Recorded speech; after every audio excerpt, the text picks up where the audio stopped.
Thank you for your support of the Guru, the mantle, and your own mantle of chelaship.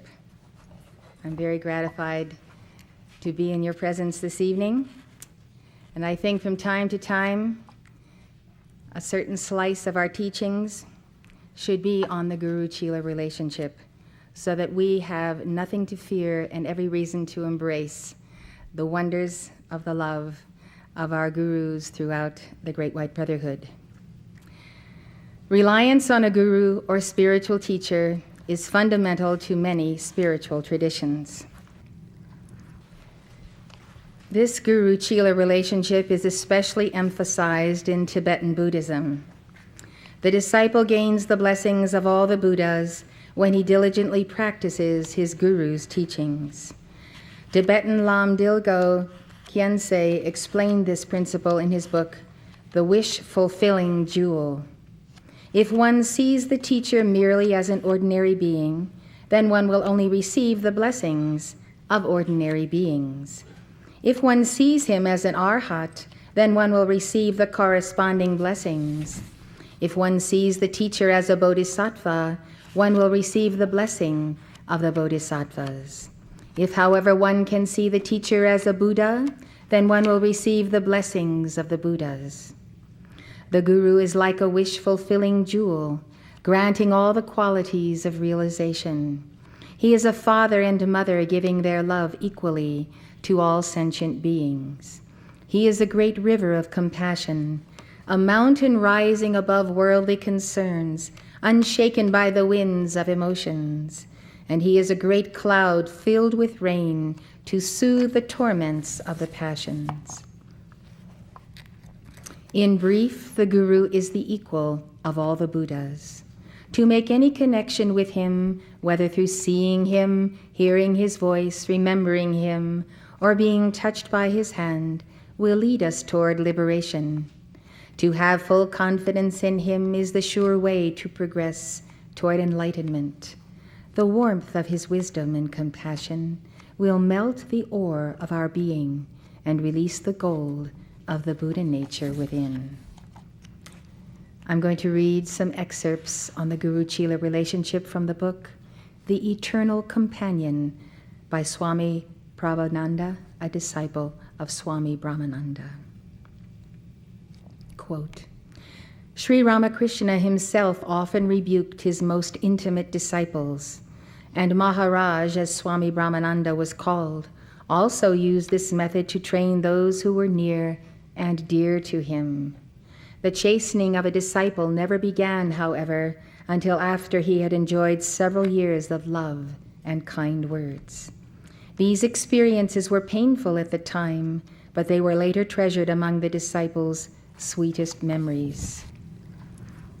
It often happened that even while the disciple was being reproached by Maharaj, he would feel a strange undercurrent of joy. The indifference of Maharaj was the only thing we could not have borne, but Maharaj was never indifferent. The harsher his words, the more intensely we felt his interest in our welfare. The very fact that he could speak to us in this way proved that we were his children, his own. Sometimes a disciple would be reproved for quite insignificant reasons, or on grounds that seemed to him utterly unjust. But as time passed, he would realize that there had been certain tendencies and karmas stored in his subconscious mind, and that Maharaj had seen them and was working to annihilate them before they could appear and become harmful. Thus, at the cost of a little unpleasantness, the disciple would be spared years of painful struggle and self-discipline. At one time, Maharaj was disciplining me continually. All day long, he would scold me. On one occasion, I was supposed to have some stationery designed for him. I examined the proofs of the letterheads carefully before I presented several ornamental fonts to him from which to choose. When the stationery was printed, one of my brother disciples took it to Maharaj and then came back trembling. Maharaj says the S is broken. I went to Maharaj. He scolded me vehemently. Then I opened the style book and showed him that the space in the letter S to which he was objecting was really a part of the design. Nevertheless, he continued to scold me. Although he did not mention the real reason for his scolding, he somehow gave me to understand that it had nothing to do with the letterheads, the apparent cause of his rebuke. He was wiping out karmas from my subconscious mind. Swami Pravananda cites another episode. I remember the first time Maharaj ever reproved me. I had failed to do a certain errand for him because I had not understood exactly what it was he wanted. For this neglect, he scolded me throughout the afternoon. At supper time, Swami Turiyananda was seated with Maharaj and I was fanning them. The scolding continued. I remained silent.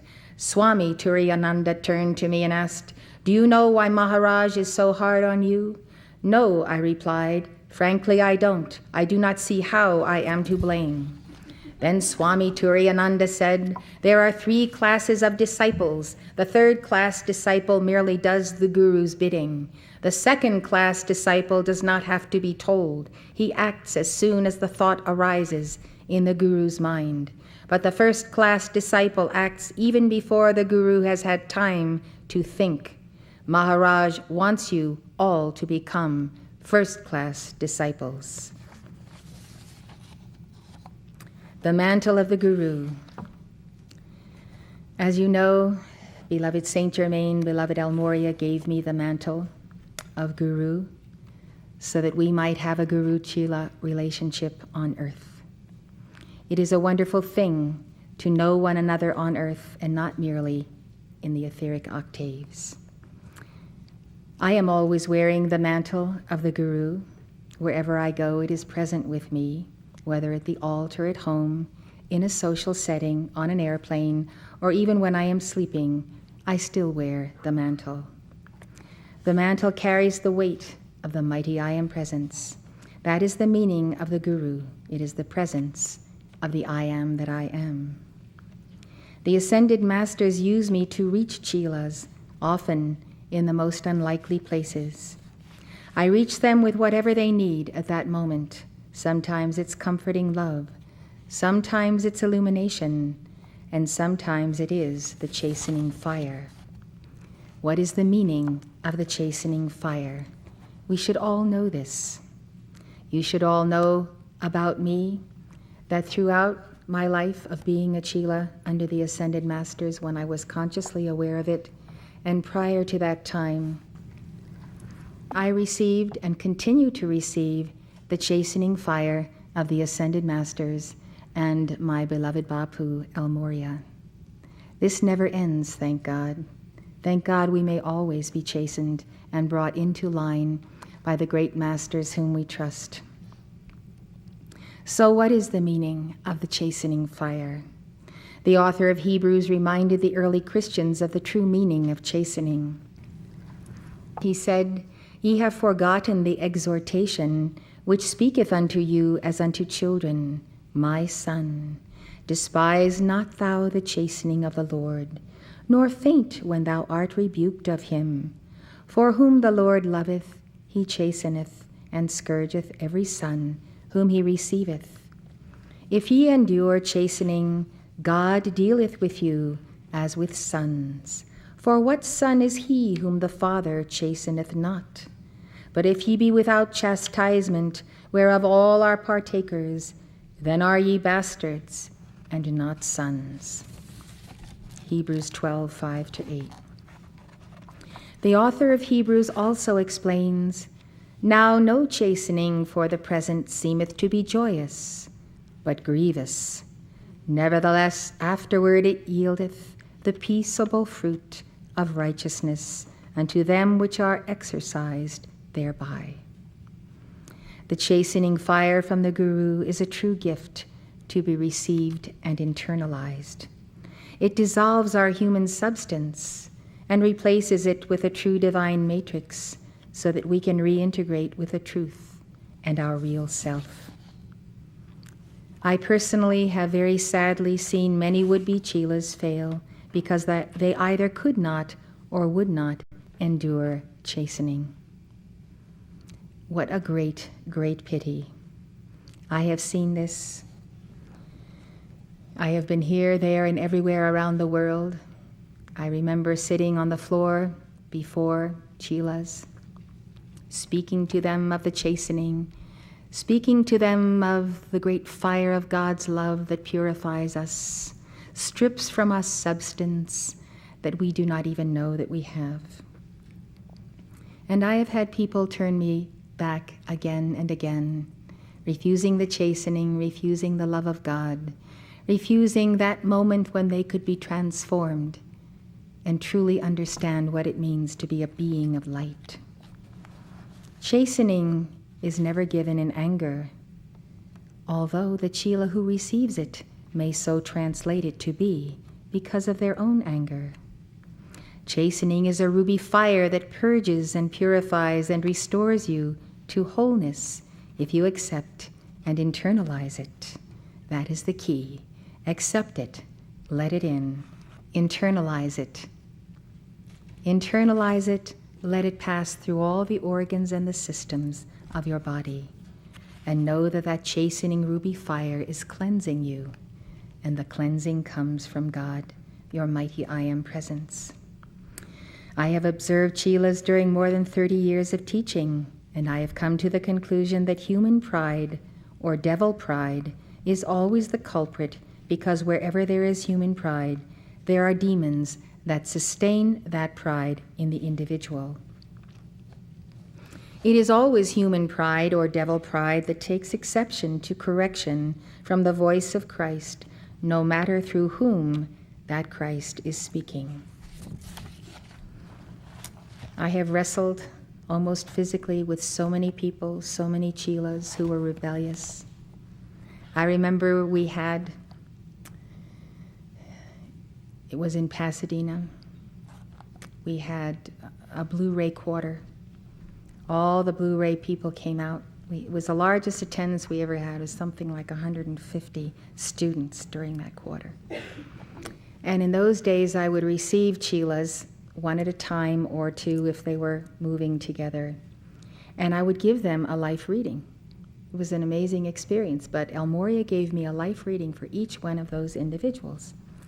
And so many of them had rebelled against God and had fallen on the first ray because they did not want to worship the living God. They wanted to be the living God. So I can remember so many different events in the lives of these 140 some people as they passed through me and as I showed them where they had been in the scenes of their lives.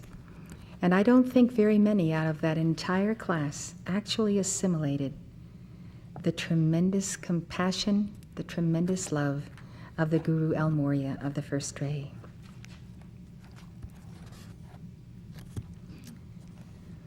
I have had people who will appear to be taking correction for a long period of time, but they are really not going through a process of transmutation or self-transcendence, deriving the benefit, putting the rest in the flame, and moving on.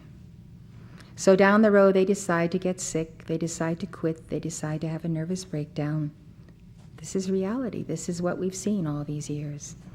Then the sinister force starts working on them and continually brings before their eyes these scenes of having been disciplined. Ultimately, they tell you that they will no longer take the discipline. So it is always a surprise because some of the people who appear to be dealing with a discipline are really not. And what I have to decide is it worth having lame and crippled chelas, leaving them be and not correcting them?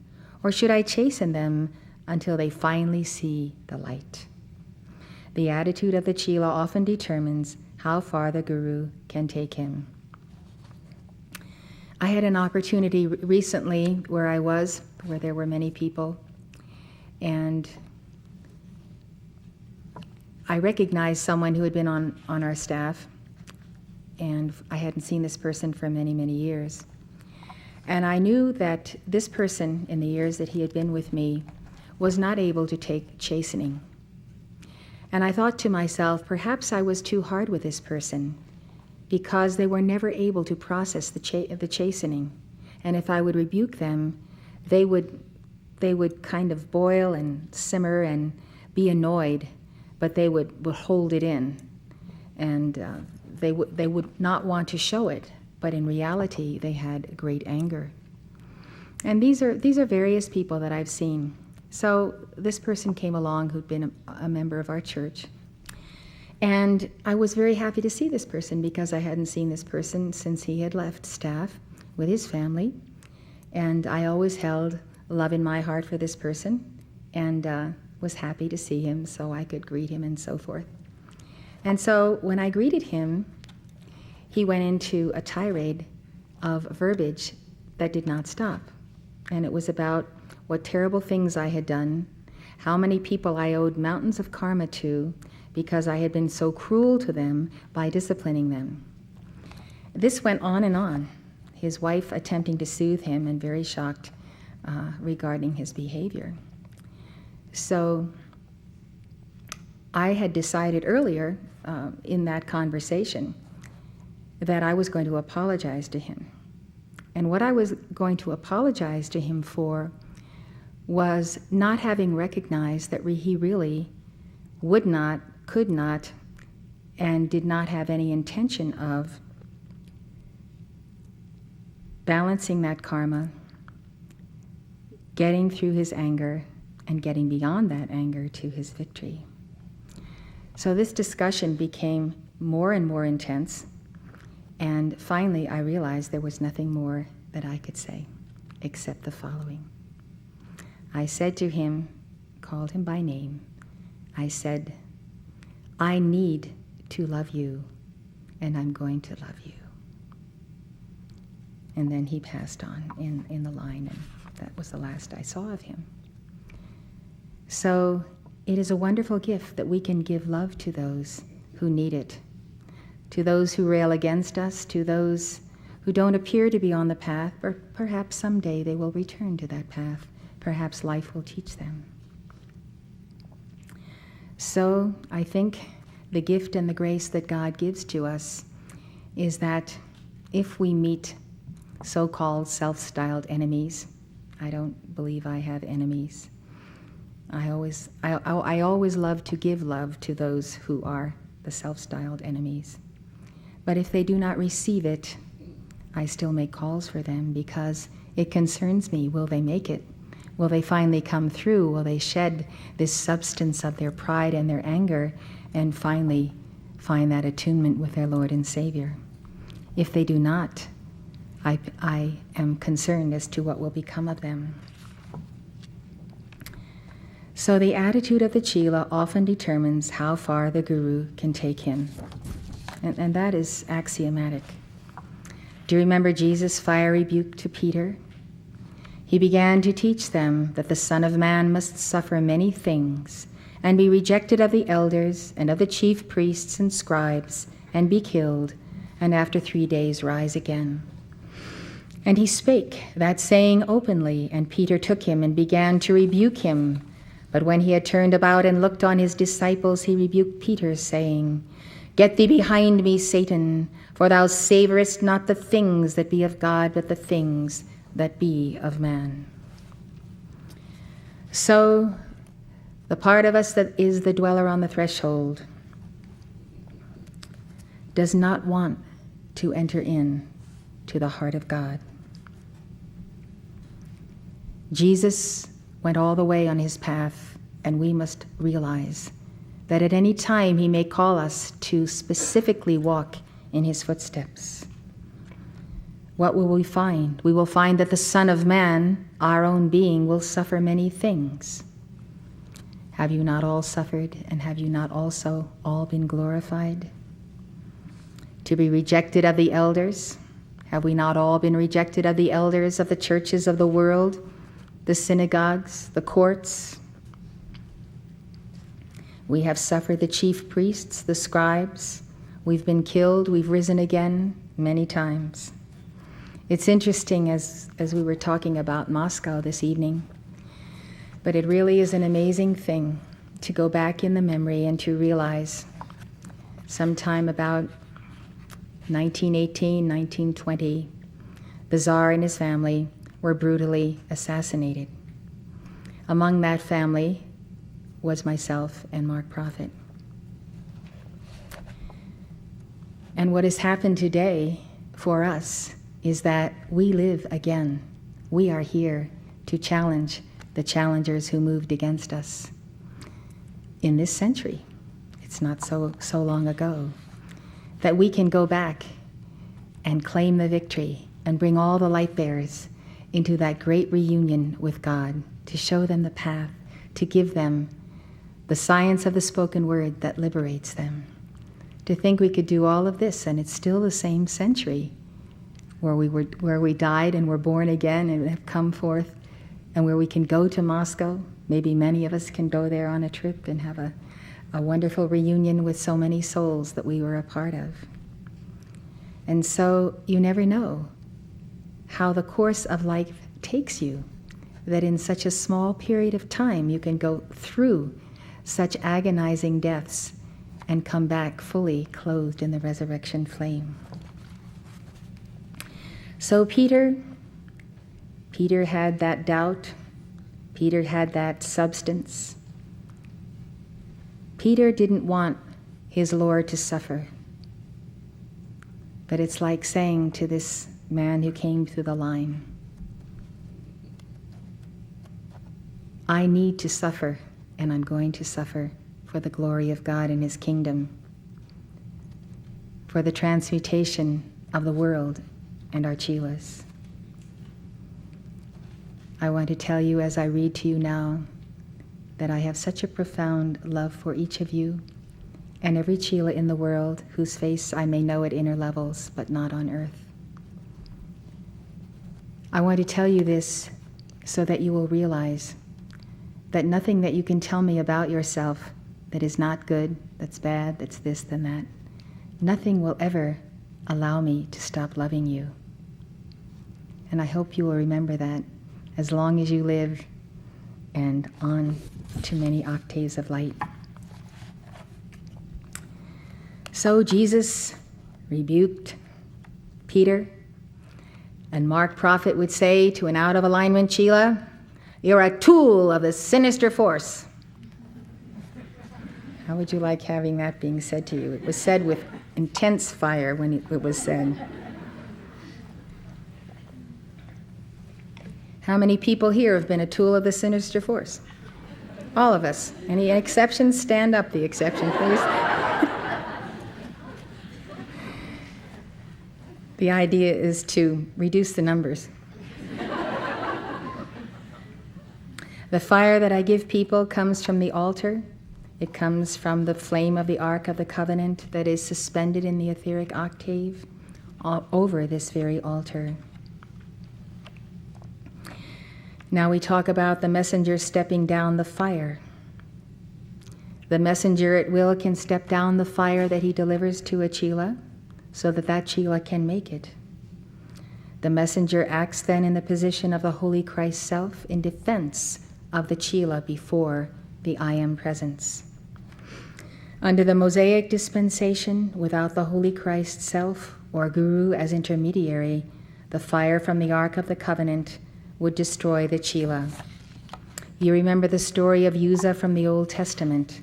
God had said that no one but the Levites, the priestly class, could touch the Ark of the Covenant. Uzzah touched the Ark to steady it. He rationalized. The Ark might fall over. I better shore it up. So Uzzah touched the Ark to steady it. He was immediately struck down and died on the spot. Why? Because the Ark of the Covenant had so much of God's light and fire and intensity in it that all but the priests could not touch it, else they would die instantly. Under the Piscean dispensation, our Holy Christ Self mitigates the sacred fire. The mantle of the Guru stands in the place of the Holy Christ Self until the chela has attained union with the Christ. So the Guru is the instrument of the fire of the I Am Presence, or the Ascended Master who disciplines the chela. If you do not receive or accept the fire that God allows to come upon you, ultimately you will wed your dweller. You will become bonded to your dweller on the threshold if you do not become bonded to your guru. If you were to remain wed to your dweller, you could end up losing your soul. So when you decide to dance with your dweller, you are in very dangerous company. Now we come to the X factor in chelaszship. This is psychology. How a chela receives chastening has to do with his or her relationship with the human mother and the human father in this and many, many past lives, not just the most recent one. Chelas who have had a difficult time with their human mother in this life, who have felt that they did not have a positive bonding with that mother or a good relationship to that mother, will oftentimes project onto me what we call in psychology the bad mother. And when you see me as the bad mother, and if I should go around wearing a card across my chest, as Socrates wore a mirror so people could see themselves in his mirror, if you should see me as the bad mother, it's a karma-making situation because you're putting upon me a very negative matrix. It takes time, but it shouldn't take too much time to reverse this and realize who our mother is. Our mother is the Blessed Mother Mary, the Blessed Kuan Yin, all the ascended Lady Masters of Heaven who comfort us, who succor us, who are bringing us to a real point, that point of the 6 o'clock line where we enter into that white fire of the mother, the base of the spine chakra. If this person that I was speaking to you about was angry and horrendously angry, maybe this person had a bad father, maybe this person had a bad mother. What they must do is turn around and create in their own mind's eye the picture of the perfect mother. If your human mother is not the picture to you in action or in a photograph, then call to God, one of the ascended masters, to come in for you as that beautiful mother, that wonderful mother, that divine mother, that world mother, the great cosmic manifestation of the mother. So if we know we have the bad mother syndrome, let's get rid of it. We have the all power of the sacred fire and the violet flame. The study of psychology is not meant to create a situation where we continually revolve our astrology, our psychology. We need to look at it, see it for what it is, and say to that bad mother, it doesn't matter what you've done to me. I am going to love you. I am going to heal you. I am going to have my victory. And one day we will be together and we will both be healed. Live life this way. Be free. You must be free. Don't think it takes 1,000,000 years to resolve your psychology. It may only take a day if you decide it. We all have an image of the bad mother and the good mother in our subconscious and unconscious. If we have had a good mother in this life, we have a very good, strong image of a good mother. We may be lucky, but sometimes God sends us very intense challenges through our parents. Maybe it's our fault. Maybe it's our karma. Maybe God wants us to be a bodhisattva. Maybe God wants us to know how it feels to be crucified as his son was crucified. Maybe you were born already prepared to take high initiations, such as the ones that Jesus and Gautama Buddha have passed. So never ask yourself why. Just accelerate. Accelerate on the path. Put these things behind you. They're not real. What is real? There's only one reality. God is real. God is real in you right now. Feel that tremendous presence, your I Am presence descending into your temple. If we have not had a good mother, then the only mother we may have known in this life is the bad mother. Most of us have a combination of the good mother and the bad mother, based on our experience with our human mother. I had various experiences with my parents in this life. I didn't think my mother was a bad mother. I adored my mother. But I didn't know anyone else. And most people who have mothers that maybe could have been a little more or a little better for us, they know that situation. But if we have a bad mother, then we are here to love that mother, and to love that mother, and to love that mother, wherever she is in the universe. Let's not call her a bad mother anymore. Let us realize that human beings are frail, very frail. They take with them centuries of European culture, Middle Eastern, Far Eastern culture. Let's get rid of the bad mother and let us visualize that beautiful mother.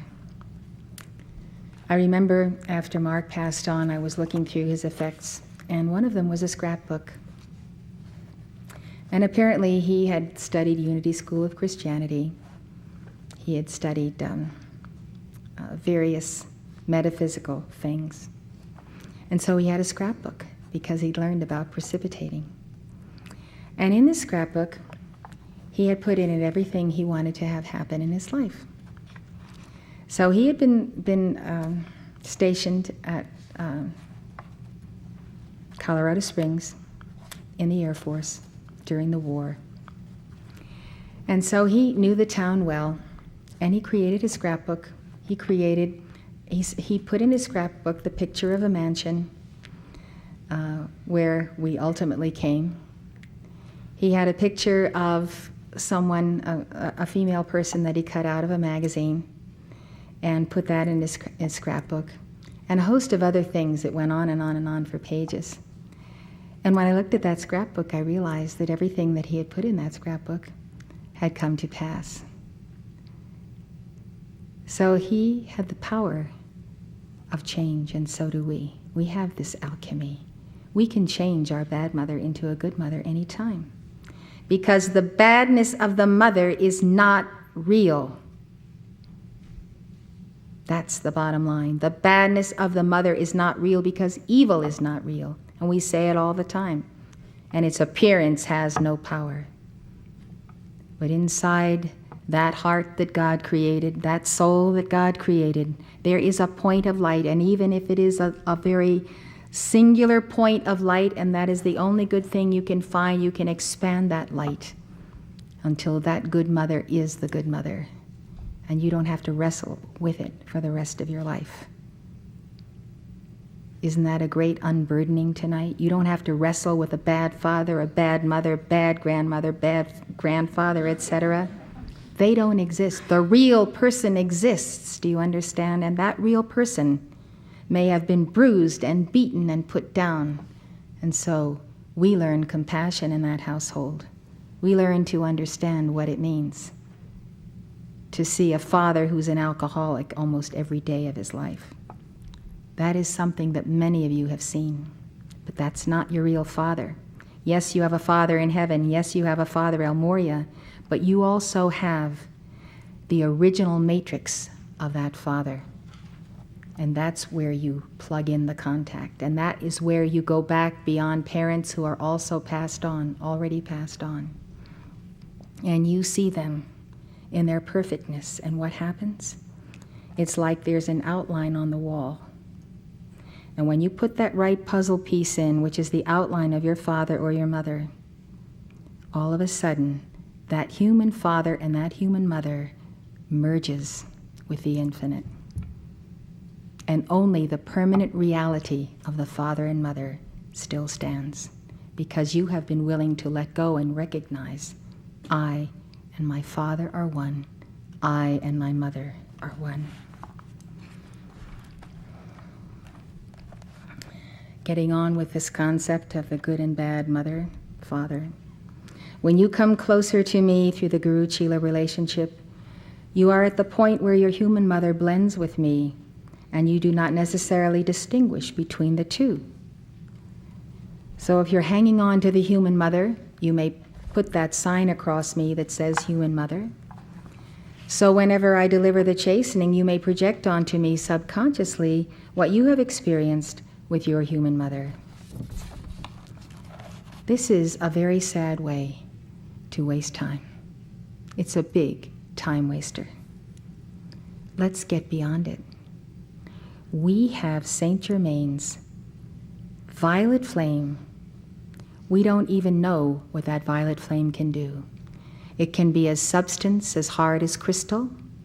It can be an ethereal substance. It can be of anything that we might see in this physical universe or in universes beyond. We talk about the violet flame, but how much do we really know about the violet flame except that when we call for it, it works? But the violet flame is stupendous. It's the great cosmic eraser. You will so liberate your parents and your ancestors that you will not have karma with them if you turn out to have to come back into embodiment, which I pray none of you does, unless it is the will of God for you. So then we see the experience through the history of hurtful experiences that we have had with our human mother and our mother figures. Then you incorrectly reach the conclusion that I may be your bad mother. Since I am a guru, which is a masculine office, this projection may also happen if you have had difficulty with your father, perhaps the bad father. As you get closer to me, you may project that father onto me. You may fear me or fear what I will do to you because you cannot distinguish between me and your human father. This is why the Ascended Masters have told us again and again that we have to daily process the issues of our psychology, of our psyche. We must go after the soul that is wounded, the inner child, and the child's relationship to each parent, and then to all other authority figures, employers, teachers, and those who are over you in whatever capacity of learning or on the job. If we do not heal our personal psychology, we will be at odds with El Morya and Guru Ma. I don't want that, and I hope you don't want that, and I hope we'll all make that effort together. El Morya is the first guru we encounter when we join this organization. Some people think that it's a matter of choice, but it really isn't. This is his organization, it's his ashram, it's his place, and you can't go anywhere except to the heart of El Morya when you come here. So if we fear the father image, we may anticipate that El Morya will treat us just as the bad father treated us. It could be the indulgent father, it could be all kinds of things. So when you look at El Morya's portrait, what do you see? Do you see the love in his eyes, or do you see the sternness? Do you see that twinkle? It depends on your psychology, what you are able to see in El Morya. The same is true in your relationship to me as I bear the mantle of Guru. If you interpret your experience with the Guru from the human level, you may miss the lesson and the blessing. If you contact the mantle and your response is fear, you must be quick to affirm that the fear of the Lord is the beginning of wisdom. Don't personalize the fear in yourself, and don't personalize me as the cause of your fear. Instead, say to yourself, fear and doubt are really the first points of separation from God, your mighty I Am presence. When your aura bumps into my mantle, the power of that mantle flushes out your fears and your doubts, and they are as two figures standing before you, Mr. Fear and Mr. Doubt. And that's the Piscean age, 2 o'clock line, feared out human questioning records of death. That tells you the whole lineage of human history, doesn't it? If you hold on to Mr. Fear and Mr. Doubt, they will continue to stand between you and the Guru and your mighty I Am presence. Cast out that fear and doubt. Let your love for the Guru be perfected in God's love for you. Start by going to the Sacred Heart of Jesus, the Immaculate Heart of Mary, and call directly for the mantle of the Mother of the Flame, the mantle of the Guru. This is something you can reach. I am here, and in this physical octave, I have a tie to your heart. If you have too much substance and too much electronic belt substance, you can't even reach your Holy Christ self, because your karma is a barrier. That is why you may feel dry and empty at times. You don't know where to go, you don't know what to do, you just feel dry and empty. Mark would say you have to prime the pump. You have to keep on pumping that well until the water comes back. Prime the pump if you feel dry and empty. So God has given me a mantle so that I can reinforce your Holy Christ self until you can sustain that contact.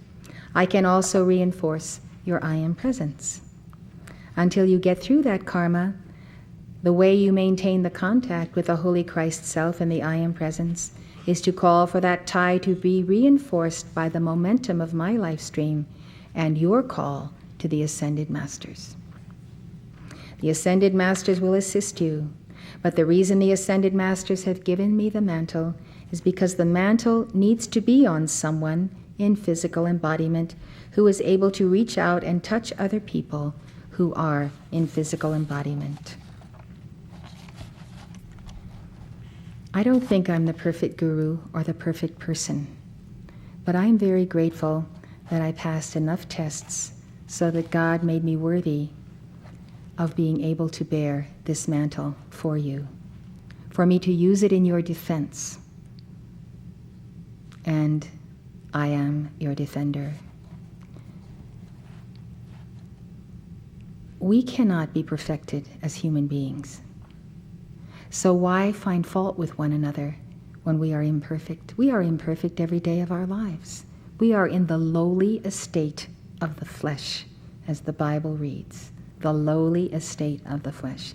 This is as low as you can get before you are an animal out in the woods. This is where we are, okay? We don't have to stay here.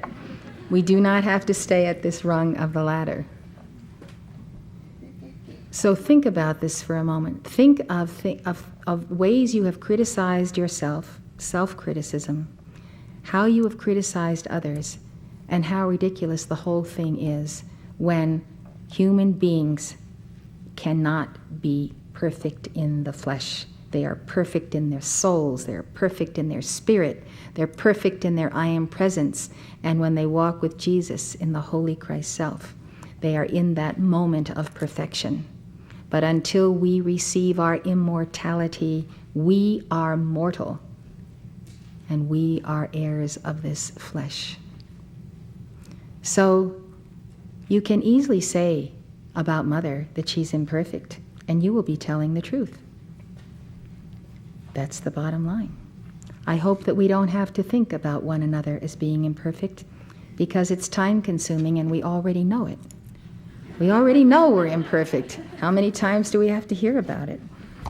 So let us not burden one another with our thoughts that are not high and Christly.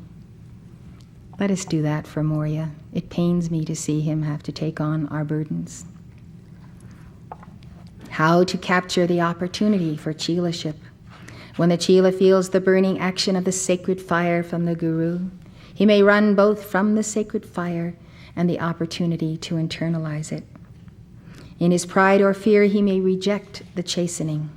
He may be blinded by his returning karma or untransmuted momentums of the past. Nobody knows how much karma they have. We have said this many times. We only know percentages, but we don't know numbers. Chelas at times screen the Guru's instruction through the lens of the human consciousness. No greater mistake can you make than to enter into that judgment, whether against your I am presence, your Guru, the Ascended Masters, the friend that is sitting next to you. Unconsciously, people relate their interaction with the Guru to their human experiences in this life, as well as to momentums of the past. Chelas need to experience a paradigm shift if they are to pass their initiations and make it all the way home to God. We can learn a great deal from Milarepa, who experienced a major paradigm shift under his Guru Marpa. That is the understatement. We carry the book Tibet's Great Yogi, Milarepa. It was edited by Evans Wentz, one of the most important books I've ever read. on chelaszip. I couldn't get over how many times Marpa made Milarepa tear down the house he was building and start it all over again. But you want to remember the tremendous love that Marpa had for Milarepa. As El Morya says in the Chela and the Path, the great yogi Milarepa endured many hardships on the path, including the unlearning of the false teachings of the Dark Ones, who imparted to him a knowledge of the manipulation of energy. Thus he had to overcome the practice of black magic and to balance the karma of his misdeeds, whereby he had wreaked vengeance upon his neighbors who had deprived him of his patrimony, first causing the death of many and then a hailstorm which destroyed their fields of barley ripe for the harvest. When he finally earned the right to be the chela of a true master, his pride had been broken, and in humility he walked the way of attainment. It is really a very amazing teaching. I have had curses leveled at me by very powerful dark ones, fallen ones in my life. I remember this happening to me in the kitchen of our house in Red Bank. And I remember this individual, who I thought was powerful, but not all powerful, pronounce a curse against me for life. And this person had learned this black magic in the West Indies. So when he got finished pronouncing this curse against me, I walked out of the house and went to my neighbor's house and picked up the phone and called my spiritual mentor of the time, a woman who was in Christian Science. And we talked about it, and I did what I could do that I knew to do in the realm of Christian Science, which certainly does not have the power to give us that they could have had. So I gave my calls, fiats, prayers, affirmations. I didn't call them by these names I'm giving you. But I made up my mind on that day and date, on that spot, I was nullifying that curse. And that curse was not going to follow me the rest of my life. And I was very determined. I determined that, and I said to myself, Almighty God, consume this curse. And I believe that he took it. So Marpa's guru loved him too much to allow him to get off easy and miss his victory. That's how I feel about every one of you. I recommend that you read and digest the book. Its teaching will help you avoid many pitfalls of karma that you might otherwise innocently fall into. So what do you need to do if upon receiving the chastening fire you feel hurt or unfairly treated? First, if you can, remember the exact words spoken by the Guru in delivering the rebuke. Think of them as a mantra or a koan to be solved. A koan is a riddle that can be solved only by intuition or by a flash of inspiration. That flash of inspiration doesn't just come from koans. It comes from the moment when you merge with your guru, or let's say an ascended master or an angel. And out of that moment of oneness, even if it is very brief, there comes this flash of inspiration. And you understand suddenly the chastening. You understand why this happened to you and that happened to you, and you don't get angry with God because God did something to you that you don't like. This flash of inspiration. So we need the riddles. We need to have to break things apart, disentangle puzzles, and all of a sudden, through the cracks comes this flash of inspiration. And then we get it. We get it. It takes time to get it. All of a sudden, oh, this is why El Morya did this for me all this time. Oh, this is why I had to go do this thing. Look what I found out I did in my last life that I now have to overcome. These flashes of inspiration are your links to your I Am Presence. What was your vibration at the moment you received correction? In other words, were you centered? Were you ready to receive correction, come what may? Or were you off-center for one reason or another? Your diet, your emotions, your fatigue levels, all kinds of other things going on. Look at your thoughts, feelings, emotions, actions, and reactions that led up to the chastening. I'll tell you what the chastening is. The chastening is the moment that comes when you have indulged yourself one time too many. That's when it happens. And all of a sudden, down comes the wrath of El Moria, down comes the energy. So we never know when we get a monumental chastening, a major chastening, or a chastening that says, watch out, you're on thin ice. Get back to center, make some calls, remember who you are, remember who you're not, and know that Christ lives in you. How were you out of alignment with your real self when you were chastened? We have to give answer to these questions. The Ascended Masters don't have to give answer. We have to answer. We're answerable before God as to how we react to the chastening. And if we don't react to it well, what happens to us? We may get bitter against God. We may feel omnipotent. We may let our anger remain over days and times when God has told us that we should not let the sun go down upon our wrath. We must never go to sleep if we have an argument, something that is against our neighbor. So all of this is our job. It's God's job and his emissary to say, halt, you're going too far, you're out of the way, you've taken the wrong road, get back on the highway, because you are going to make big karma. And I'll tell you how else you can find out when those moments come. El Moria says you should be studying astrology, at least fundamentally if you're not an astrologer. You can't walk around blindfolded in this world. You lose time when you don't know what's going on in the heavens. So you see, it's up to us to derive from all the resources we have, spiritual, material, astrology, whatever it is, psychology. We have to bring all these things together so that we can heal ourselves and make ourselves whole. Most of us know what our weak points are, but not all of us know what we can do about strengthening those weak points and balancing the threefold flame. So you ask yourself another question: how were you out of alignment with your Guru El Moria above? And when I say above, the Guru El Moria is one with your mighty I Am presence and your Guru Ma below.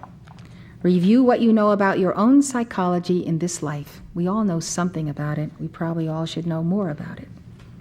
Ask yourself, when have I been in a similar circumstance or felt the way I am feeling now?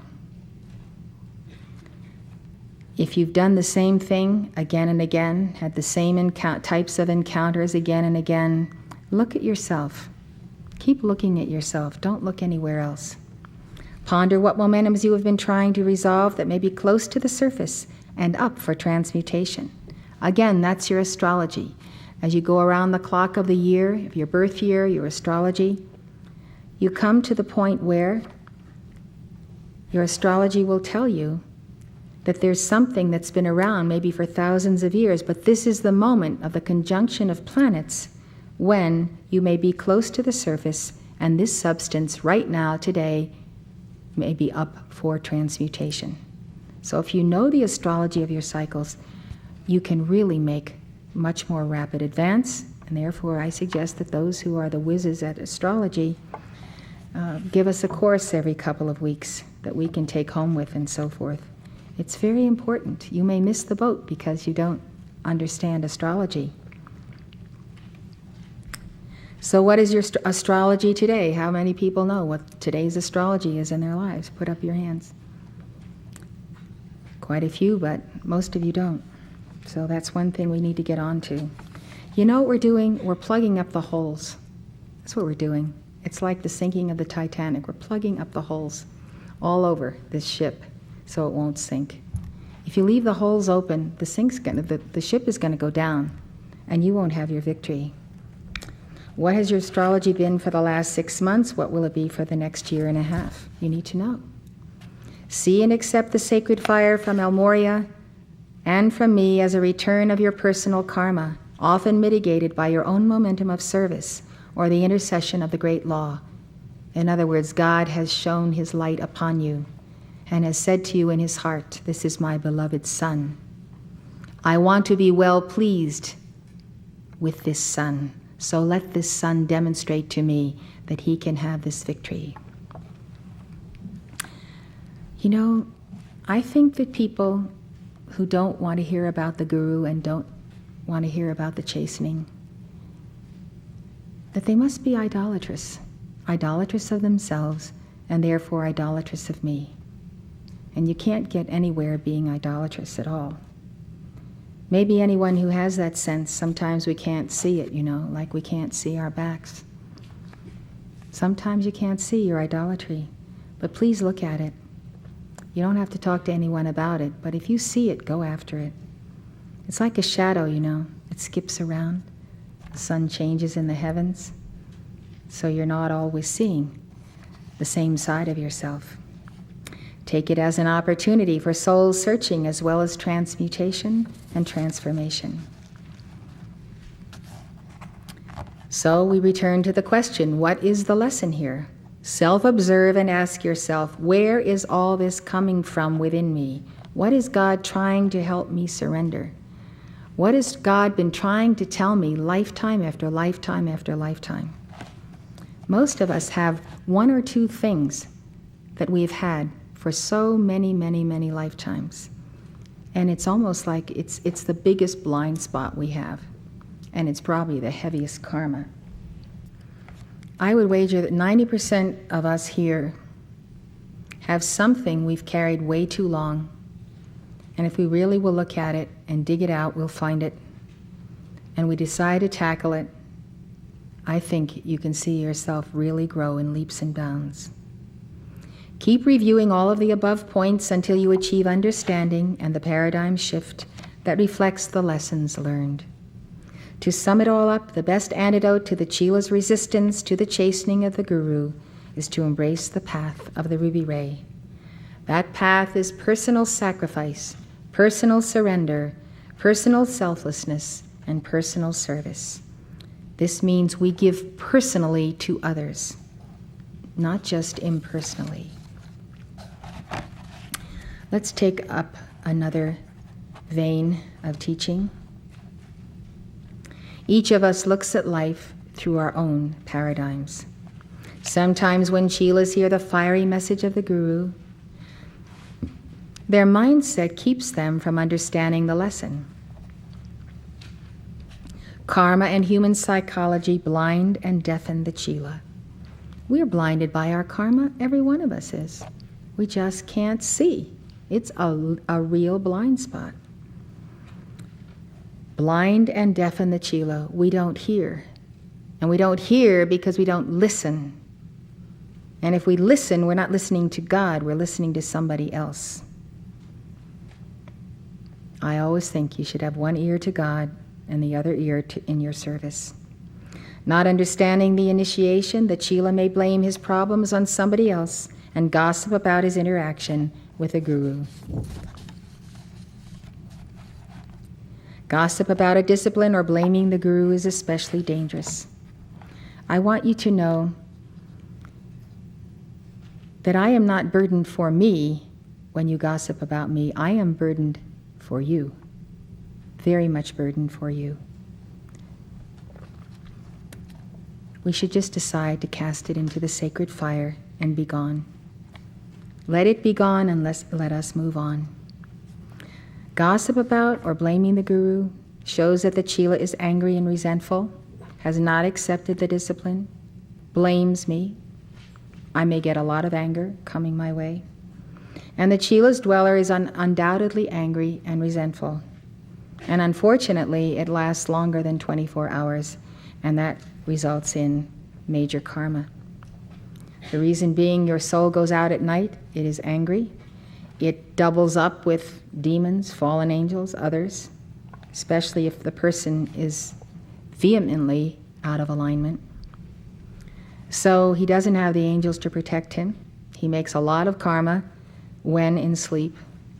And that's why the rule has been set that we never go to sleep unless we have resolution with all those whom we've ever wronged, all who have ever wronged us, and all whom we don't even know that we have wronged throughout all lifetimes. It's a very important call to make. The chela has neither faced his internal dilemma squarely nor taken accountability for his actions. Therefore, he has not internalized the message. Instead, he allows the dweller to speak for him through gossip, blame, criticism, condemnation, and human judgment. The dweller is like the giant in the tale of Jack and the Beanstalk. The chela is Jack, who is trying to climb up the beanstalk, and the dweller is the giant who wants to make him lose his grip and fall to his destruction. At the moment of a discipline, the dweller embodies the anger and resentment of the chela. If the chela were to look more deeply, he would realize that under the anger and resentment also lie pride and fear. Commiseration usurps the role of the guru. We need to remind ourselves that perfect love casts out fear. When we are out of alignment, we cannot express perfect love. Therefore, we may commiserate with ourselves or with another chela who has been disciplined and is seeking comfort. But this is not divine love. This is human love. The one who commiserates with the offender offers sympathy rather than compassion, which does not help anyone. Sympathy is like finding a person going down in the quicksand and you jump in to try to pull him out. You both go down. If you were to be compassionate, you would throw the person a rope or branch and pull him out of the quicksand instead of jumping in with him.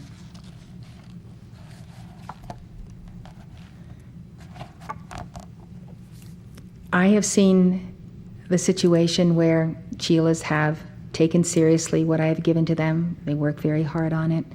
They transcend themselves.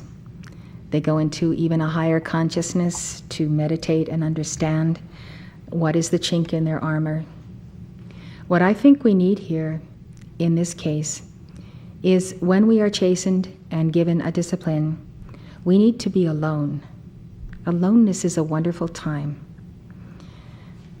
I don't know if the little house is available behind the Blaines or whether it's for storage at this time, but we need a place like that where the person who is chastened can immediately retire to a place where no one talks to that one, and he enters into profound communion with his God and surrenders whatever it is that he is hanging on to or was burdened by.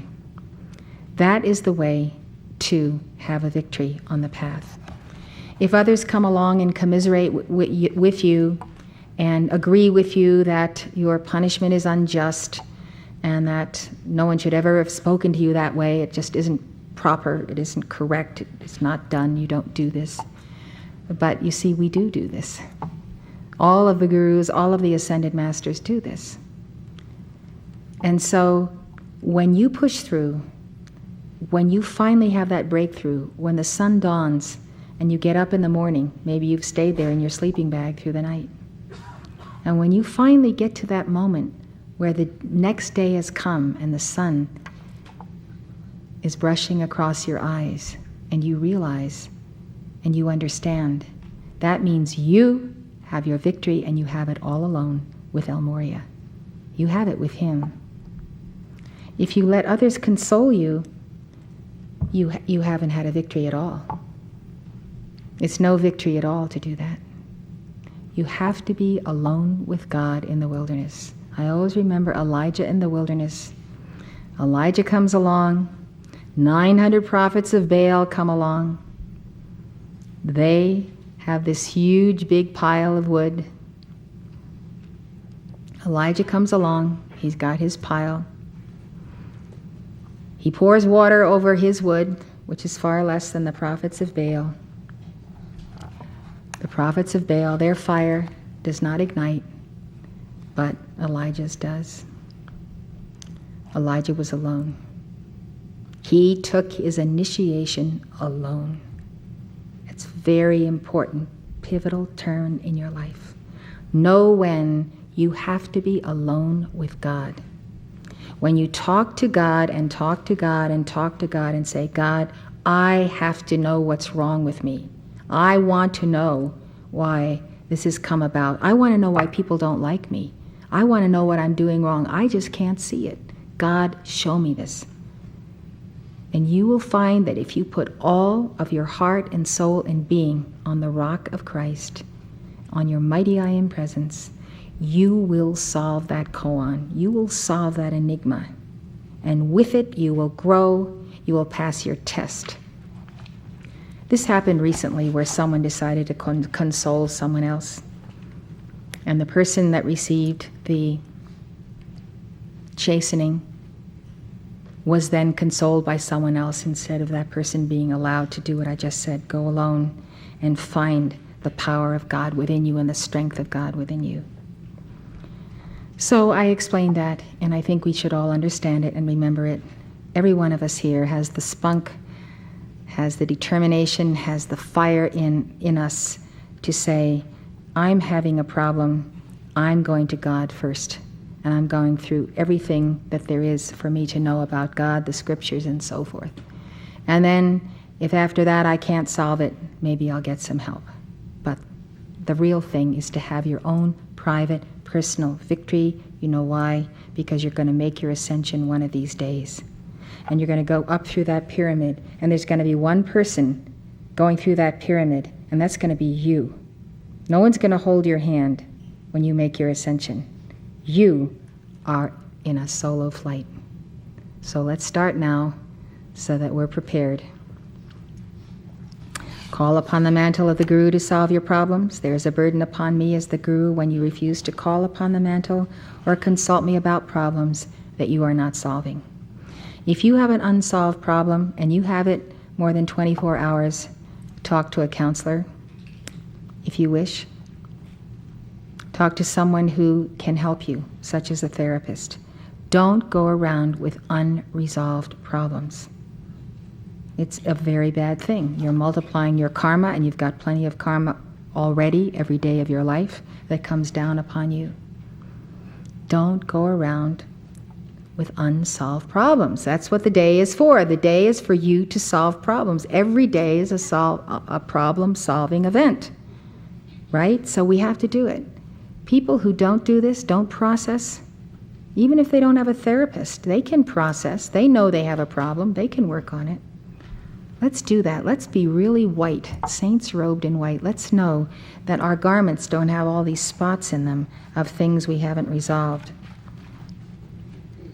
We may try to solve problems in a human way, in an intellectual way. You may think you're solving problems. You may tackle the problems by decreeing. You may make an attempt to surrender. But if in the end that problem is still gnawing away at you, then you have not solved your problem. It's a serious matter. It's very serious. There comes a point in time when your non-resolution of that problem and your non-contacting of the Guru for its results is a very great burden to the Guru. If you don't come to me because you don't want to surrender the problem that you have, then this problem becomes more complex. This burden occurs when you haven't given your attention to a problem within the first 24 hours that you have it. That is when a problem is solvable. As soon as you wait longer than 24 hours, the problem starts to solidify. And it's increasing in its hardness. It'll be more difficult to melt, more difficult to process. Once you have allowed one day to pass without resolution, then because I have the mantle of Guru, I must carry that non-resolution, else reject you as a chela. That's my choice. To carry your non-resolution when I know that you have non-resolution but you're not telling me, I still carry it. I have two choices. To carry your non-resolution or to reject you as a chela. Well, I don't want to reject you as a chela at all, ever. I don't want to ever have to do that. So rather than do that, I will take your substance upon me. But I can tell you, the time is coming when I can carry very, very little of your substance because I have to do world service. That's where I'm supposed to be, world service. Your world service is in your own world and the planet also. Each and every non-resolution in your life creates a greater weight on the mantle of the messenger and the Guru. That's a fact because we're all tied together. Your problem affects everyone in this room. So trust, it all comes down to this. Do you trust the Guru? If you don't, you might as well not be here. Trust is not merely a word, it is a way of life. Trust in the Guru is difficult for Westerners, but it is the foundation of the Guru-Chela relationship. If we place our implicit trust in God, in the Guru, we know that through that faith he will give to us what we need, even if the Guru takes on a coloration of a given personality. When you trust the path of the Lord Sanat Kumara and the mighty lineage who sponsors us, you rejoice in the chastening fire. If you cannot trust that path and that lineage, you must get to work with the ruby ray and bind your own dweller, and bind that dweller daily or hourly. You have to trounce your dweller. You must implore the intercession of God until you have purged yourself of the cause-effect record and memory of times in this life and many lifetimes where people have failed you. Humans will fail you, but God will never fail you.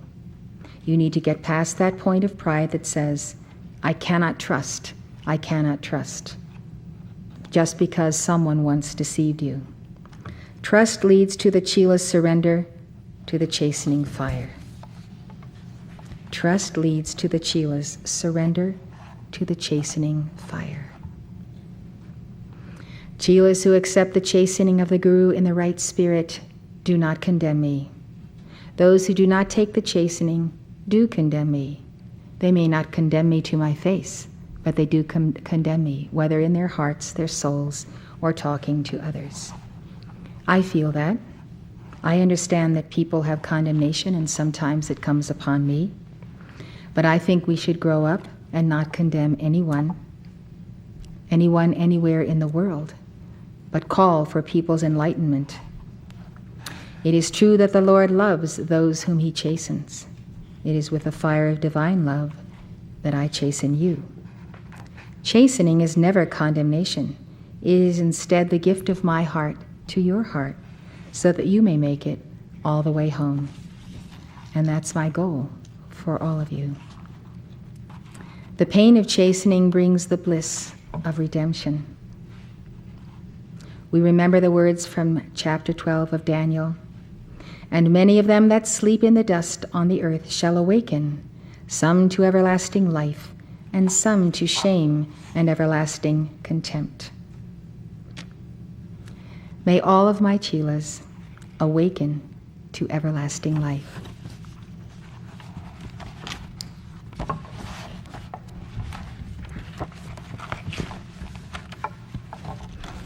I have brought to you these teachings because I have felt that most people do not understand this teaching. And I think if we continue to talk about it, not necessarily a full session every week, but that we talk about elements of this. It is written in Scripture that without faith, it is impossible to please God. I find that to be the summary of everything we have said this evening. If you do not have faith, then who has taken your faith from you? Has it been fallen angels? Has it been those bad mothers and those bad fathers, or those bad teachers? Without faith, it is impossible to please God. Impossible. It is impossible to please God if you do not have faith. Faith is the substance of things hoped for and the evidence of things not seen. We accept them before we see them, and our faith carries us. Write it down. Without faith, it is impossible to please God. You can't please God by sending up prayers of human reasoning. Without faith, it is impossible to please God. I would like to give an opportunity to any of you to speak at the lectern at this time. Thank you, Mother. I first wanted to tell a little story about El Moria and my daughter. She was 3 years old and she was having a hard time with kindness. And I recommended to her that she find a master that will help her with kindness. And I said, well, who is the most kind master that you have ever known? And I was thinking she would say Mother Mary or Kuan Yin or someone. And she looked at me and she said, El Moria. And it was such a lesson to me because that had not necessarily been my perception of things. I wanted to give testimony to two experiences in my chelaship. Both occurred when I worked for you as a secretary. The first experience I wanted to share was concerning a correspondence assignment which you gave me. And I had received the instruction from you in person, and I had tape recorded it, as was the custom. I followed your every direction precisely, but when I presented my work, you told me it was not done according to your instruction. So, attempting to understand how this could be, I explained to you that I followed your directions to the letter, and I even could back it up with a tape. You could imagine. And your comment was that even if it was perfect, that I should take the fire for all the times in this lifetime and in others when I had not done the right thing and had gotten away with it. So as I absorbed the thought form behind the fire, I came to realize that perfection in the outer sense was not of sole importance, and that it was, the purity of thought, of feeling, of intent of the heart. And without these, perfection didn't count. And robots don't make their ascension. And I knew this as a mental concept, but I hadn't been able to internalize it until you gave me the fire. And this put into perspective an internal need I had to prove myself by outer perfection. So it's been a great teaching for me that as I strive for excellence, I also need to strive to match that on the inner. The second experience resulted in such a tremendous teaching that you incorporated it into a Sunday sermon that you gave it at Camelot, for which I am very grateful to be a part of. What happened was, and you probably remember this, is I found your keys. Now, the difficulty was that you had given me strict instructions not to disturb you under any circumstances. This was compounded by the fact that the week previously, I had interrupted you inappropriately. So I said, okay, what do I do? And I said, okay, I'm going to keep the keys. And I'm going to wait for an opportunity to return them. So later you told me that the angels contrived a situation which required my getting for you a specific tape recorder. And in so doing, I returned your keys. And you had many words to say about this, but paramount of it was that I should have had the attunement to realize that you needed your keys, regardless of your instruction not to be disturbed. And it seems obvious now, but what I had to deal with was, at the time, fear. And it was what El Moria had said about avoiding the messenger. Is the messenger your friend? Is she your enemy? Is she someone you love? Is she someone you hate? And that was a really hard thing for me because I thought, well, sure, I love the messenger. And yet sometimes when it came right down to it, it was the last person I wanted to see. So the question I learned to ask from this in a difficult situation was, what would I do for my best friend? And I realized that if I can figure out what I would do for my best friend, it's what I would want to do for anyone. And that has really helped me to understand a problem from the standpoint of love instead of a standpoint of fear. I was really grateful for your comment from Hebrews when the Apostle Paul said that the Lord loveth whom he chasteneth, because implied in this is the complement of the relationship of father and son, which is a supportive love, because they go hand in hand. And I wanted to thank you for the one time that you told me you love me. And that has held the balance for the many times in my Western mindset that I was not able to accept or to deal with the severity of the Guru-Chela relationship a la the Eastern style. But because of the expression of your love, I was able to learn from the fire. And I think that it's not been only the chastening love, but the gentle love of a mother's concern for my soul that allowed me to make progress on the path. And if I hadn't have had the incredible privilege of both of them, I don't think I'd be doing what I'm doing today and have understood the benefit of the fire. So I'm hoping that as we grow as an organization, that we will be able to somehow find that profound closeness that's born of the Guru-Chela relationship, such as the ones you mentioned, or Jesus and John the Beloved, that we will be able to not only share the time together, but get the fire and get the tenderness that we need to make us all the way home. And I just wanted to let you know that I'm very grateful for these that you've shared with me, and I am eternally grateful. Thank you. Well, I've been privileged to know and to work with the messengers for the last 30 years.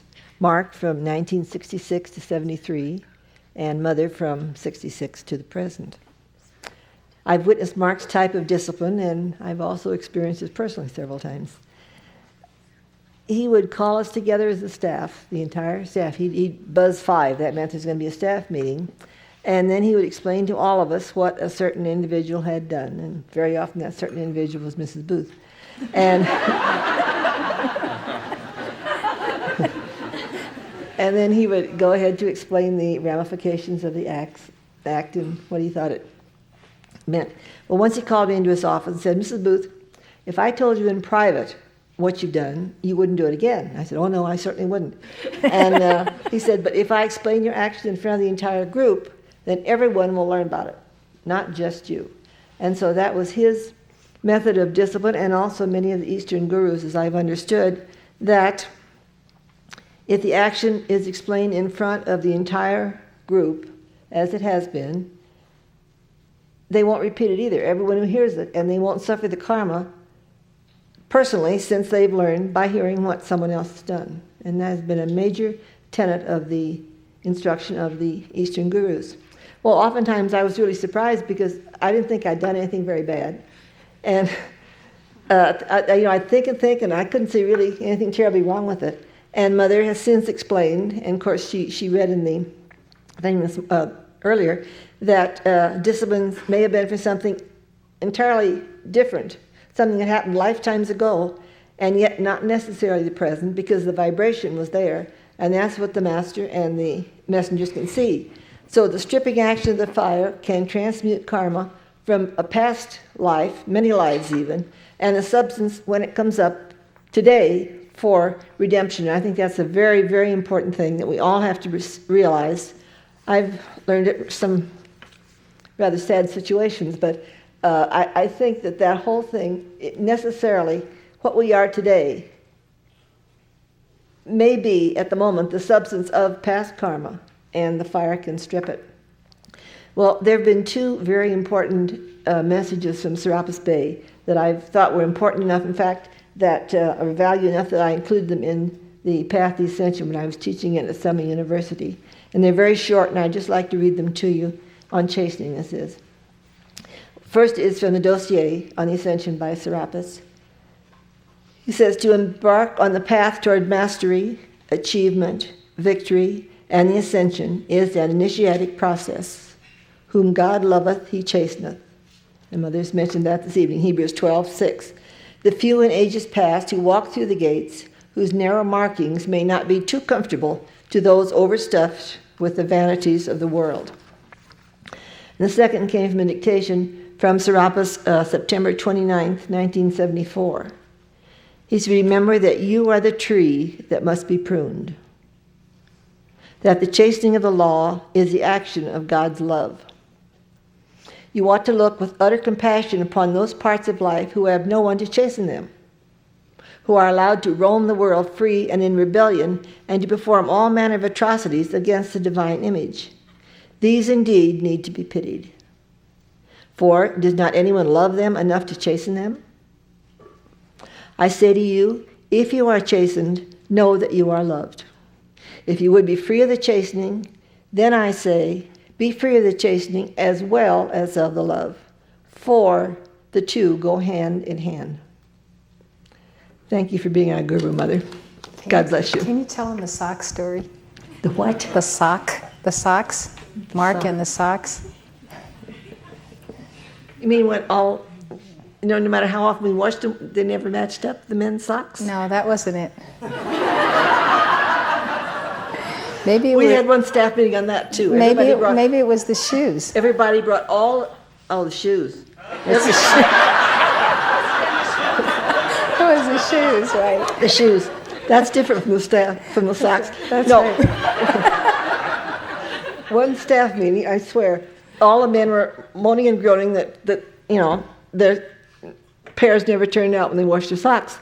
So believe me, one staff meeting, every odd sock was basket was brought in there, and so each man had to decide who was his socks. Well, then of course the point is, some fellow will say, well, I've had this half, and the other says, but that's my half, and it was almost took the wisdom of Solomon to sort it out, but that was one whole time. Well, the shoes, you mean when he was smelling our shoes? That's right. Well, I wish you all could have lived with Mark Prophet for a few years. One time he said Maury told him to do this, and he said it's very embarrassing to him, but he said we had about, 25 probably on staff at the time, and he said Maury had told him to smell each one of our shoes, because he thought that some people needed a bit of powder or a little more cleanliness. So one by one, we walked up to Mark and held our shoe, and he would sniff it, and he'd say, no, it's not right. Another time he'd say, pretty good.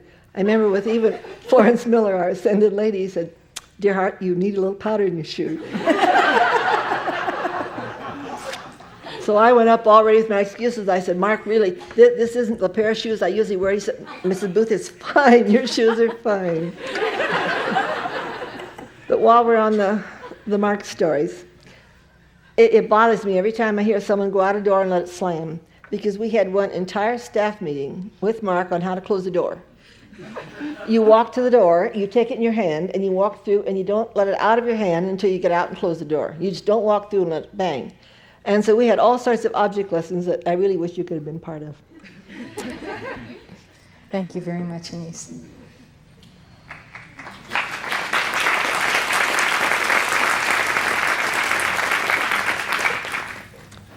Good evening, Mother.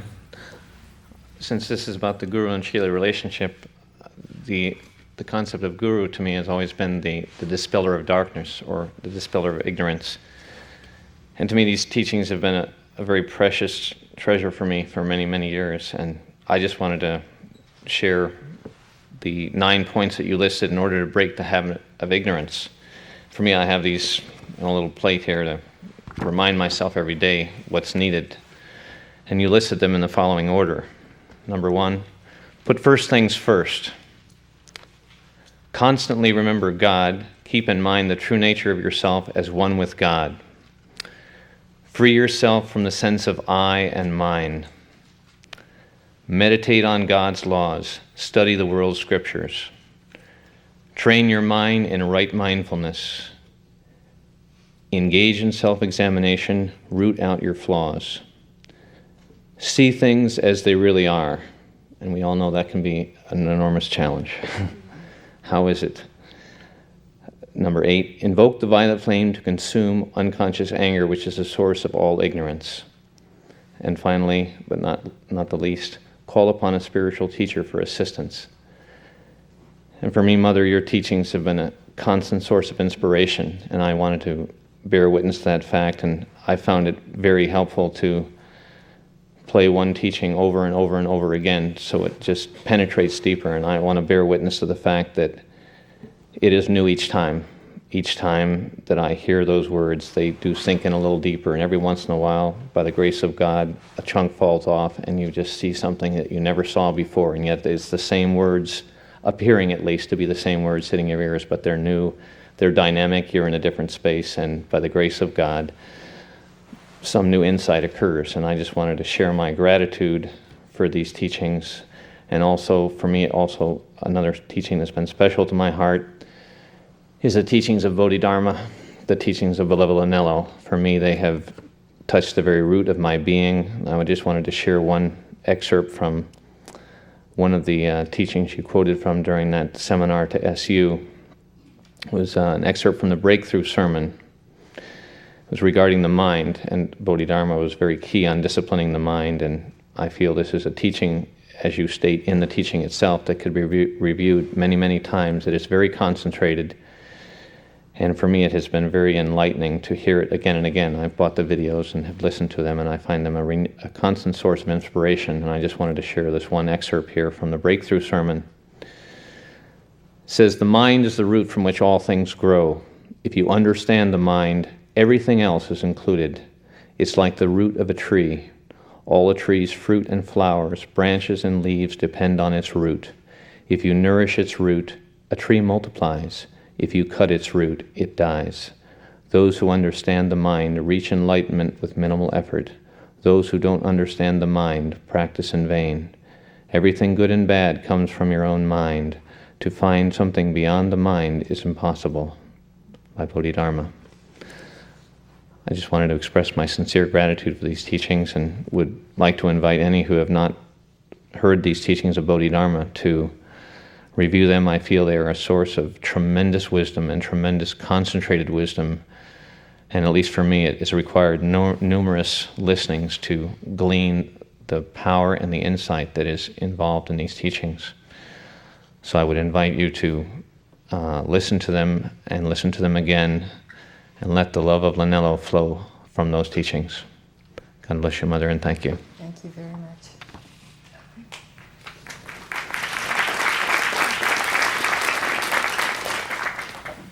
I have a story to share with you from the days of Mark. Most of you probably have not seen the messengers being disciplined. I was privy to Mother's early training at times, and I did see Mark discipline Mother often. And although we were frequently disciplined, none of us ever saw Mark being disciplined. Except one day I was walking through a room, and Mark came up around the corner. It was Mark's bedroom, and he came around the corner very rapidly up a different flight of stairs as I was passing through the room. And I didn't know what to do, because I just froze in my tracks, and I thought, well, if I keep going, maybe he'll get angry with me, because I'm in this room and he's here now doing something. I didn't know what he was going to do. But if I just stand still, maybe he'll just do what he needs to do, and I won't bother him. So I just stood still, and Mark went up to a picture of Mother Mary that was on the wall, and he began to pray to Mother Mary and ask for forgiveness for something he had done wrong. And he was very contrite and very humble. And I stood there the whole time and listened to this prayer. And then when he finished, I was expecting a rebuke for having been there in his presence. But he turned to me and he gave me a little smile and a little wink. And he went back down the stairs to his office. And I passed through the room.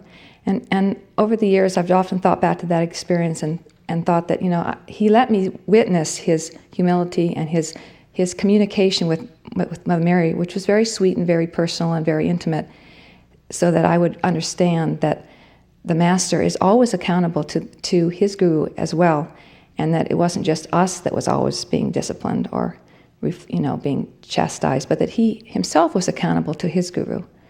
And I've always been grateful for that experience. Thank you. Thank you for telling us.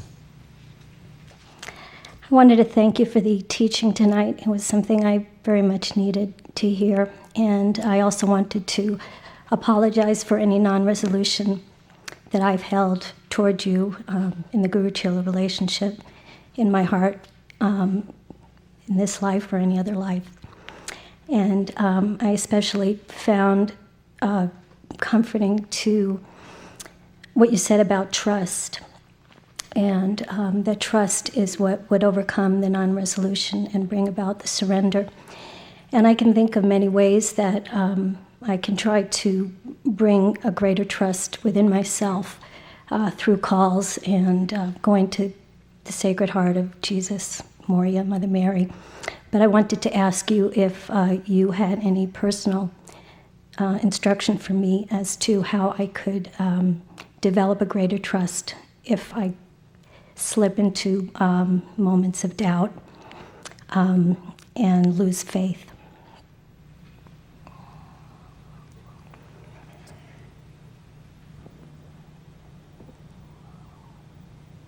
Trust in the Lord with all thy heart, and lean not to thine own understanding. As soon as you try to understand it, it's like the trust then crumbles.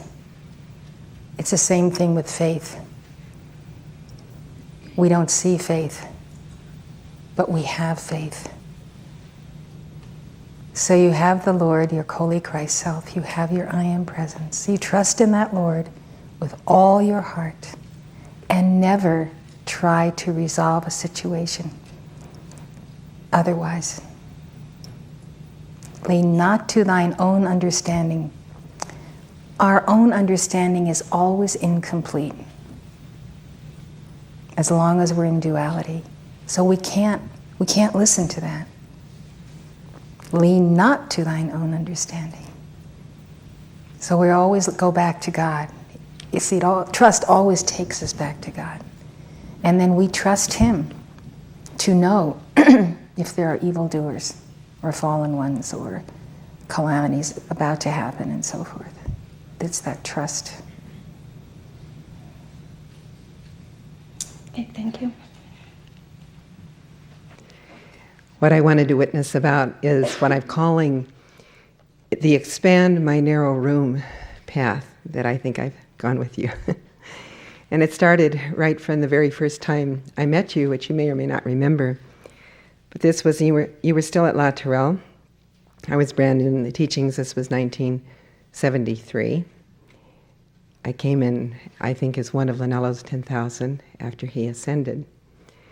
And so I came down to a service, and I was pretty green, and I was just sort of basking in everything. I remember I saw you in the rotunda looking out the window as I came up, and I thought you were very beautiful. But I was very new, and what happened after that service is you were going to be, somebody was going to be giving a lecture or something rather up in Boulder in Denver, Colorado. And with a big smile, you brought to me this stack of posters about like this. You said, will you put these up for me, Marilyn? And I sort of gulped, kind of thinking inside myself, how am I going to get all those posters up in Boulder, Colorado? But I found myself saying, of course.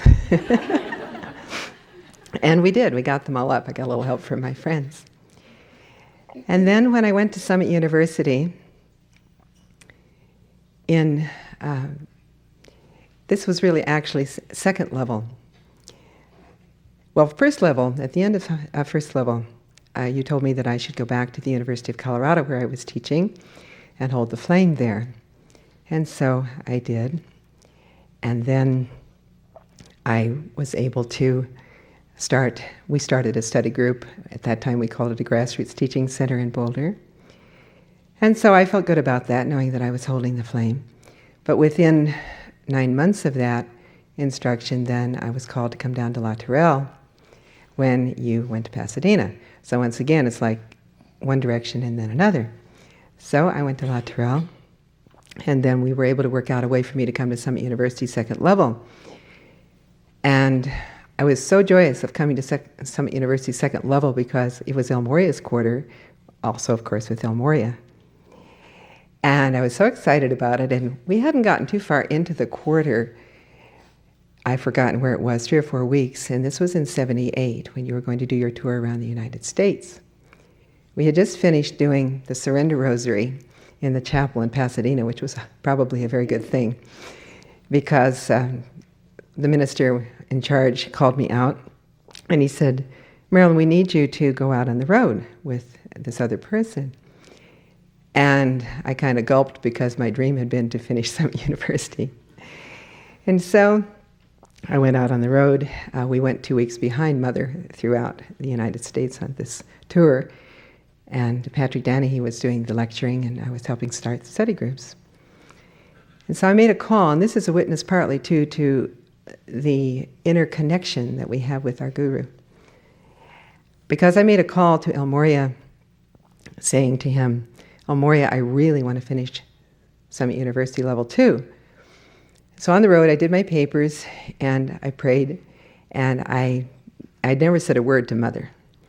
And when I got back, we were... I might have sent you somewhere else. Yeah, right. In the flesh. I never said a word to you. And so we got back, and I was in the ashram speaking with Mother. And she said, "Oh, I wanted to let you know that doing this tour, you finished Level 2 Summit University." So that was very sweet to my ears. When I went on staff, instead of going back to La Tourelle, Mother decided to have me stay on staff at that time, which surprised me because I had always thought that I had something else to do very specifically for El Morya. I mean, I knew I did. I'd had an inner vision of it, and I knew it had to do with La Tourelle. So anyway, I stayed on staff at that time at Camelot. And just about the time that I was beginning to get comfortable and rising in the ranks, I was sitting in the Chapel of the Holy Grail one day. Mother was on the altar, and all of a sudden I saw the action of the all-seeing eye of God come forth from her. It was like an emerald green triangle, and it beamed right in on me. And I didn't know what it meant at the time. But it was the beginning of quite a rocky road of chelasship, because I needed to step down from several different things that I was doing, and it all culminated in my leaving staff for a period of time.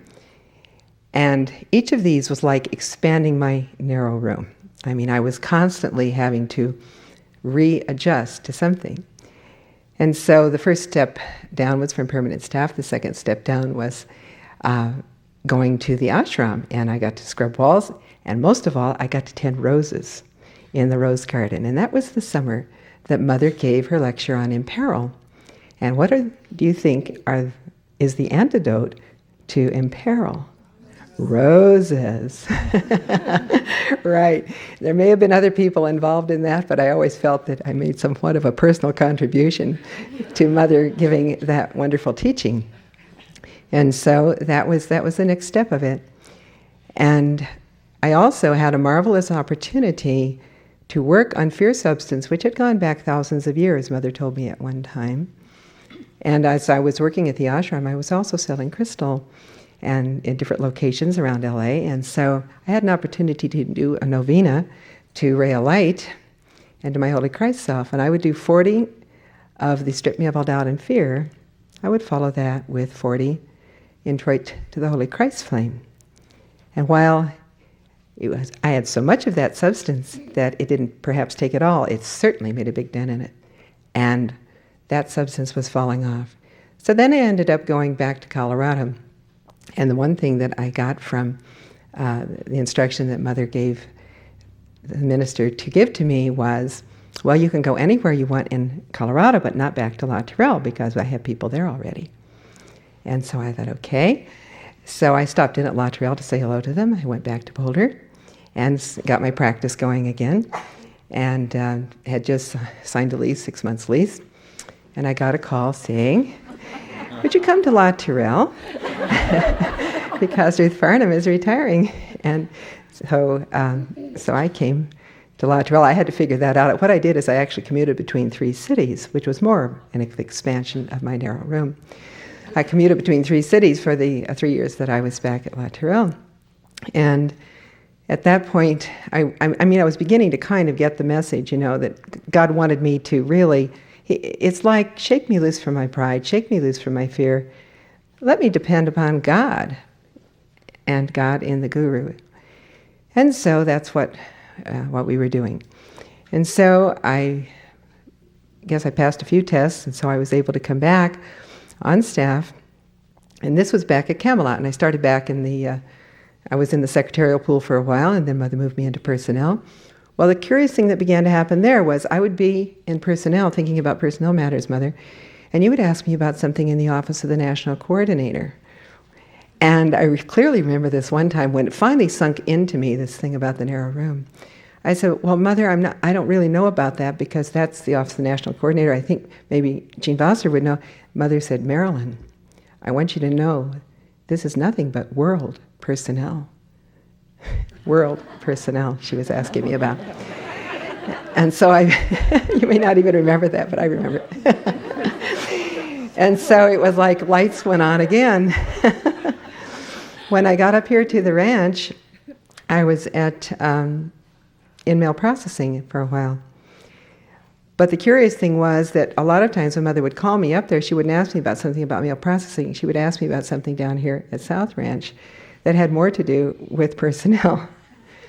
And then when she eventually moved me down here, within that year, moved me down here to personnel, she would ask me about things that were going on at the other end. And I realized that that the masters are trying very hard through our beloved Guru to teach me a spherical consciousness, to teach me surrender, to teach me a lot of things. And all I can say is that this has continued to this very day. And when I get comfortable in one little niche, I will always be asked to do something that's a little out of my line, or what I think's out of my line. But I'm finding it's a very wonderful process. And, I really commend it to all of you. But most of all, Mother, I would like to say that I am grateful for the way in which you have trained me, disciplined me, chastened me, loved me through everything, and I look forward to many more years of it with you. Thank you. God bless you.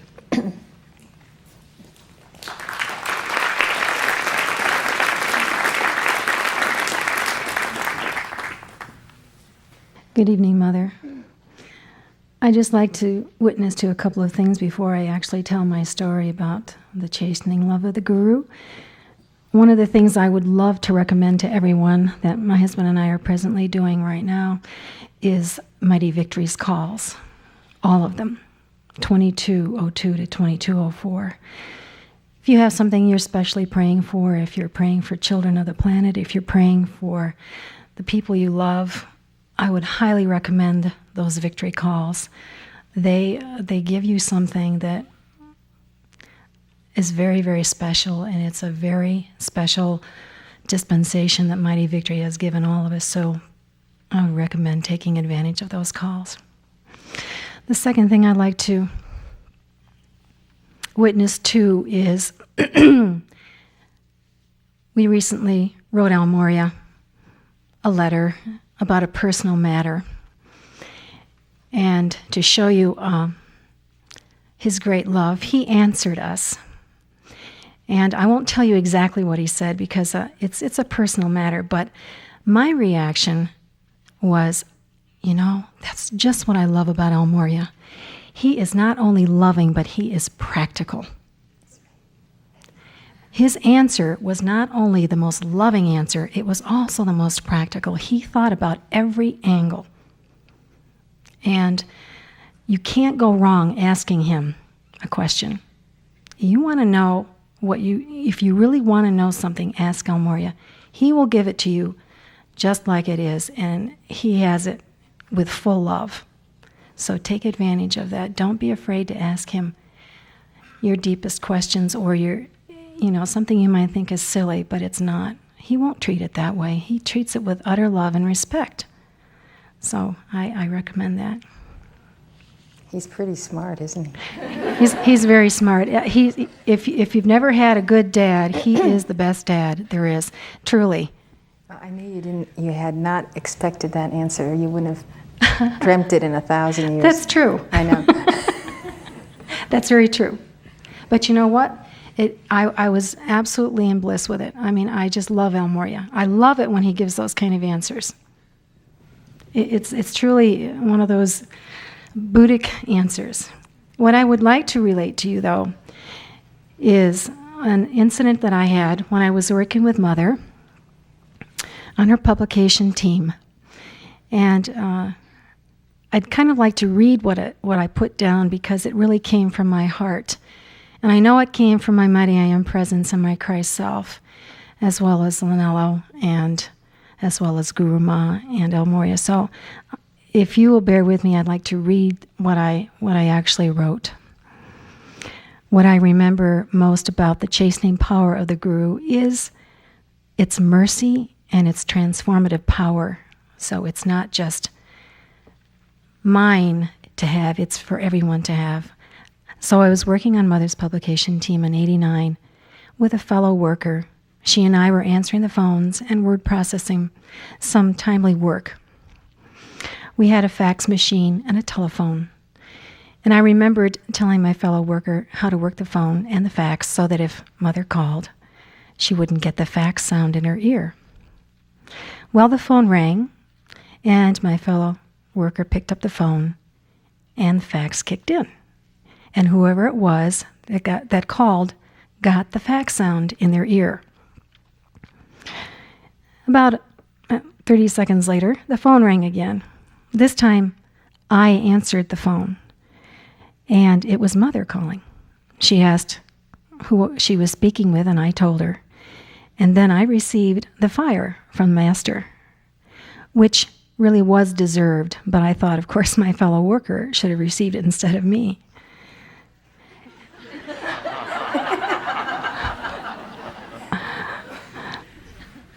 As it turned out, however, I was the fortunate one.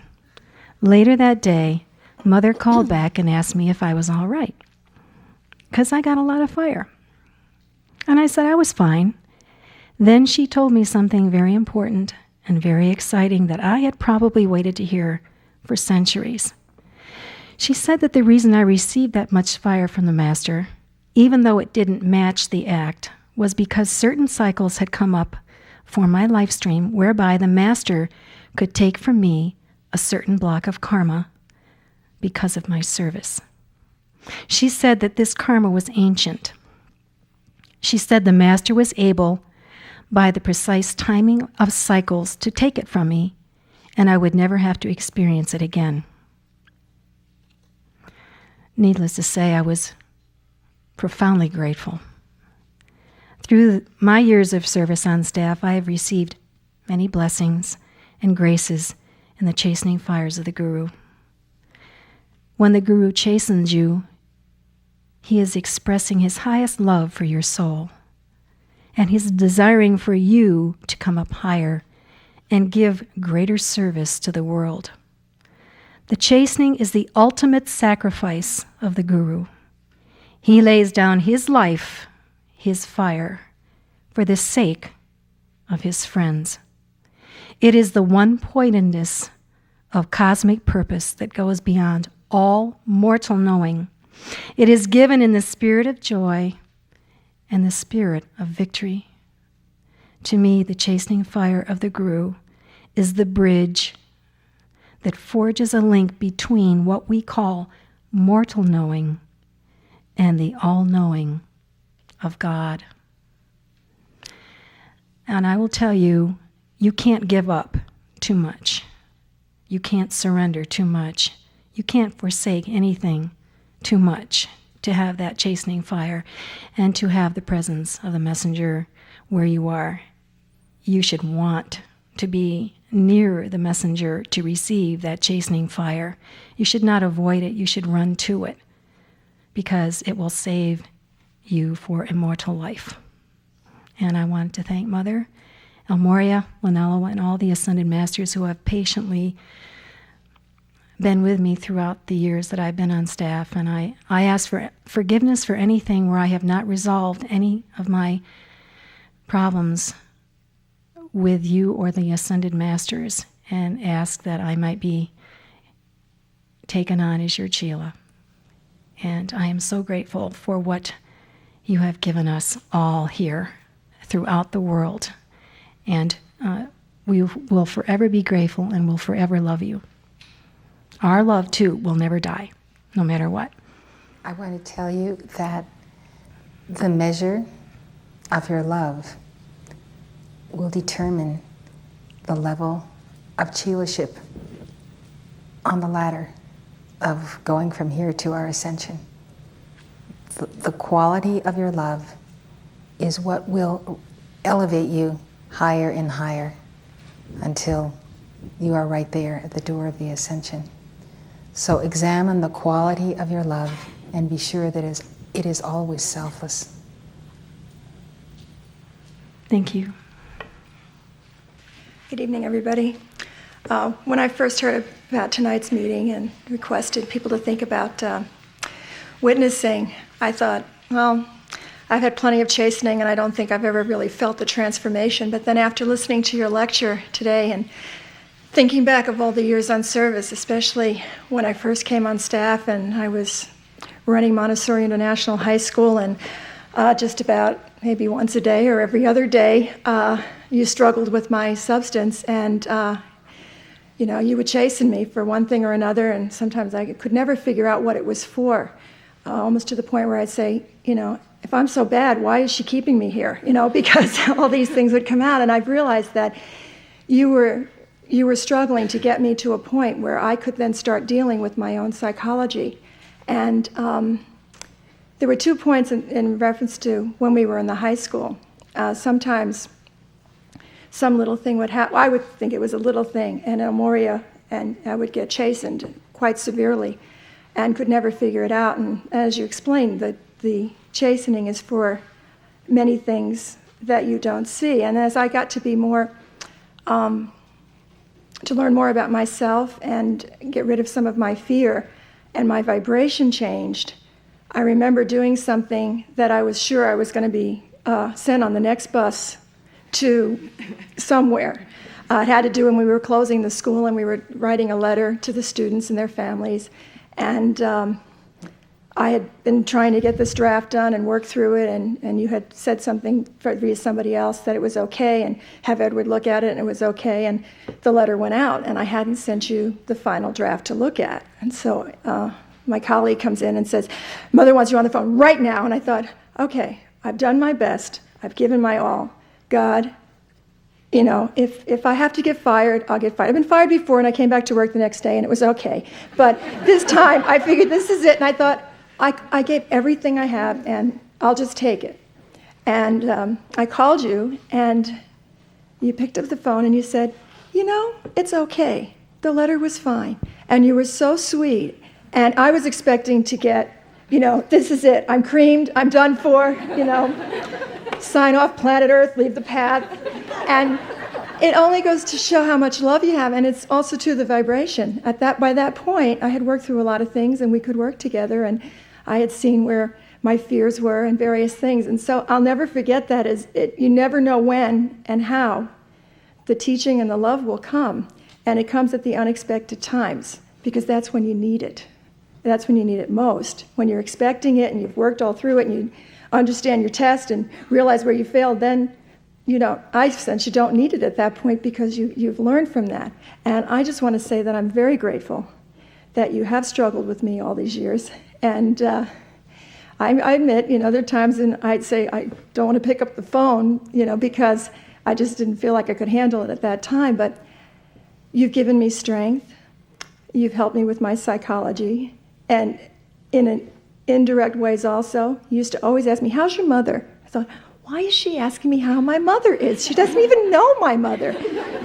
But it was helping me realize that I needed to work out that relationship, and that's what was interfering with my relationship with you.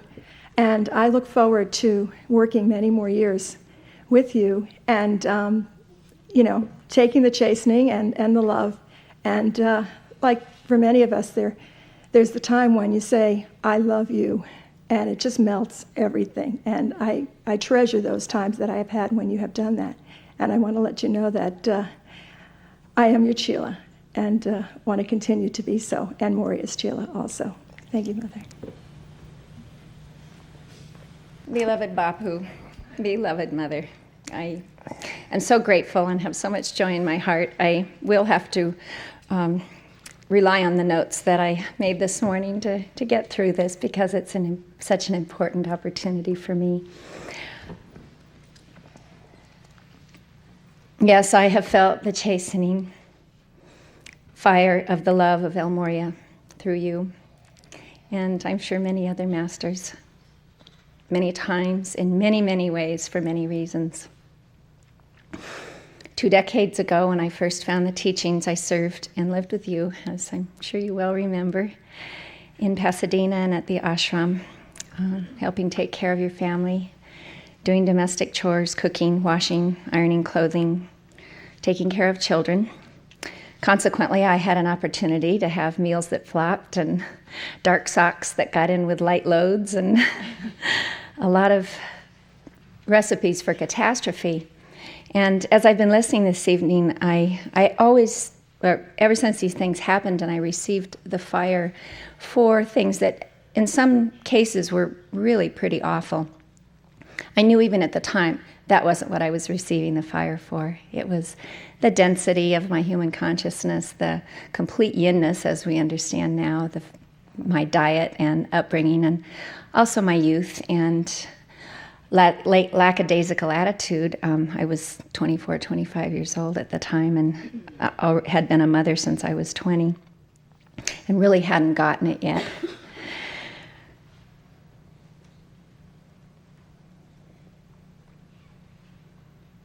And ultimately, I was overwhelmed by my own psychology and karma, and through flagrant disobedience to the laws of God and the law of my own being, I had to leave the only place on this planet that I wanted to be, serving with my guru, my teacher, and my soul's best friend.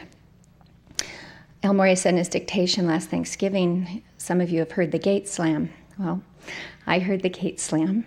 And I was told when I left by El Morya that I could never come back.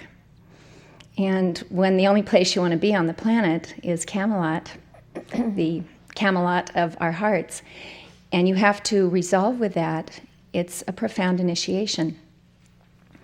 But more important than this incident, this very large incident, that I stand here as an example of the profound mercy of Kuan Yin and the law of God for the opportunity to serve. And I realized that El Morya told me I could never come back, meaning I could never come back in that state of consciousness, that it had to change.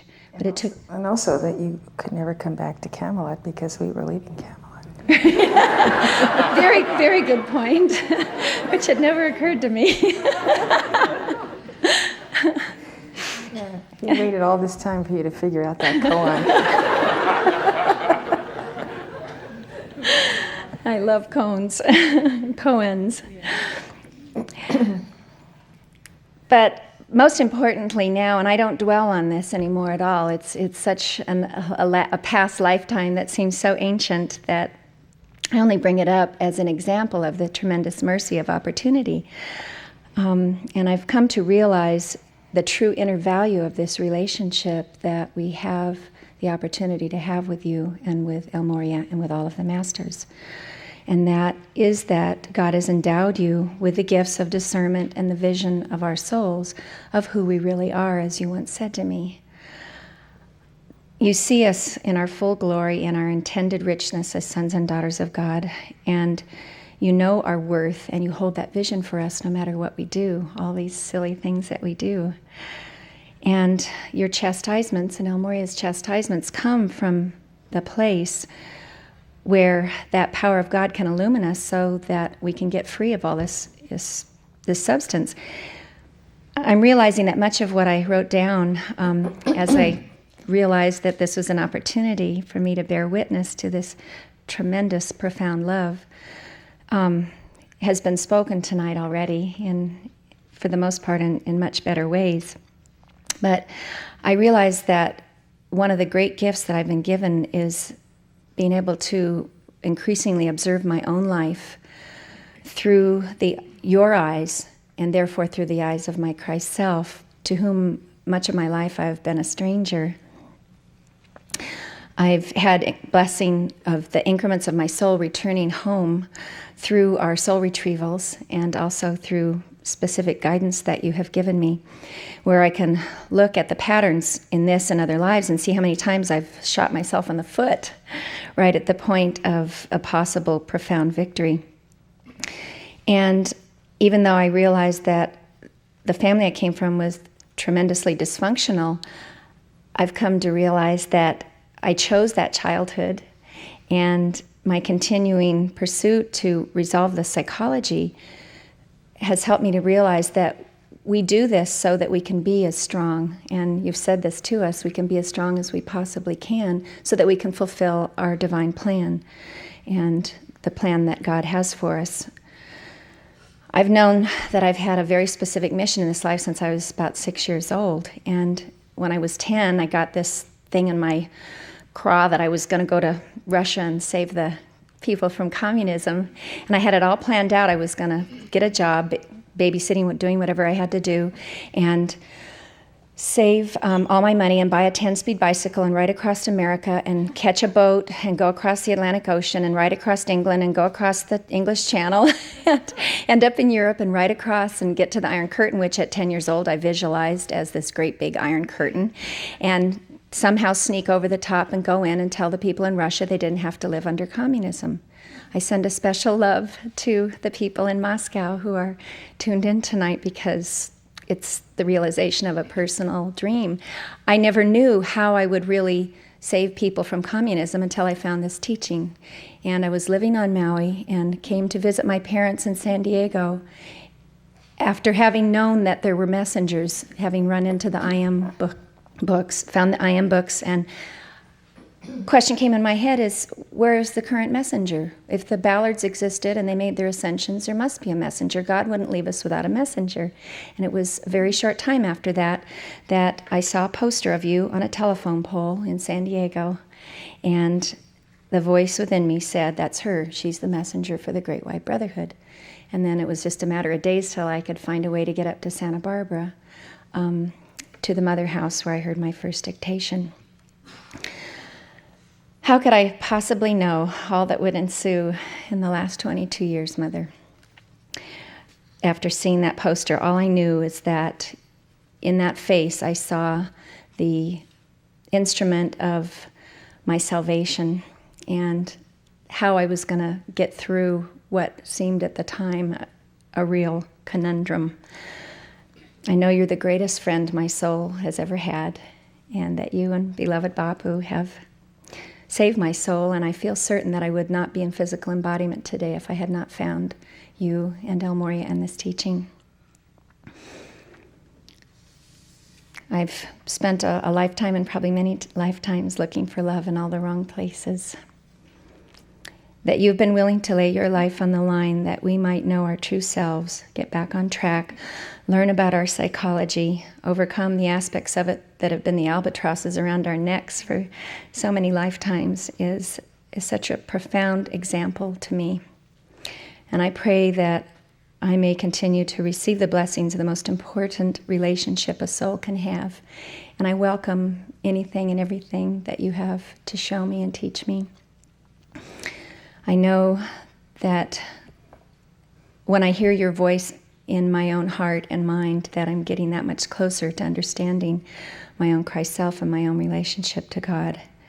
And I long to be one with all that I came into incarnation to be. And I am so grateful to be here and to be serving with all these other blessed souls who see here in this organization the best and highest way we can save this planet and its people. I love you so much, Mother, and I thank you. Thank you, Teresa. I'm going to conclude now with my own concluding statement.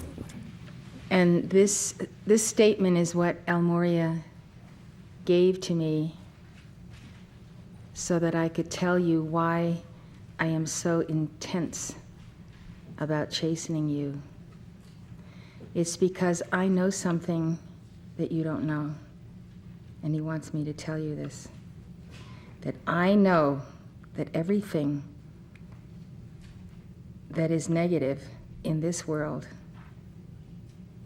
is unreal. And I have such a conviction and such an awareness of non-reality that is what I go after every time I wrestle with you, because you don't know that what is around you is unreal, is not real. And as long as you think that the burdens, the life, the karma, everything about you is real, when it's not real, only you in God is real. That is why I am so intense about going after you.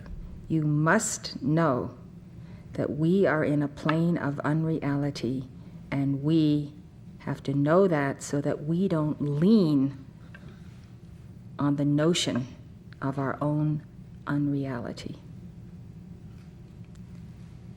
So, as I was processing everything that we said tonight in the lecture, I realized it's the one thing I haven't put inside of you. The knowledge that you are real and everything else that's around you, that puts you down, that torments you, that drives you, it's not real. It is unreal. And it's like I want to come to you and I want to shake you and I want to say, it's not real.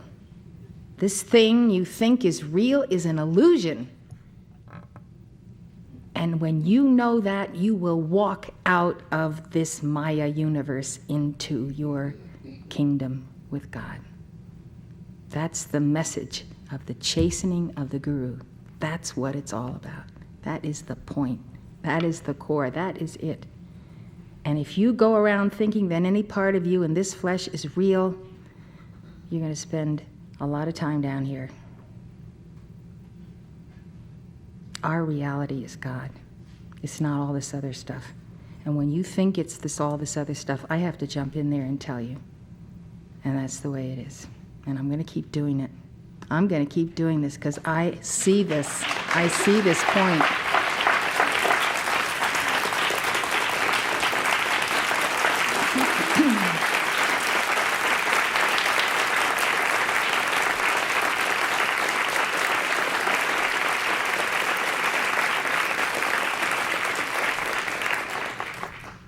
It's a wonderful key. If we look upon one another with disdain, we look down upon people, down upon this, down upon that. That means we're totally embedded in unreality. Please walk around with this. Please walk around with this.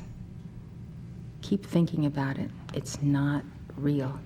This is illusion. We might as well be in a giant fishbowl with fish swimming through, or anything else that might double as occupying this space. Do you know what I mean? But your reality, you are hid with Christ and God right now. God wants you. God loves you. It doesn't matter. Nothing else matters. It doesn't matter. You have to know your reality every moment.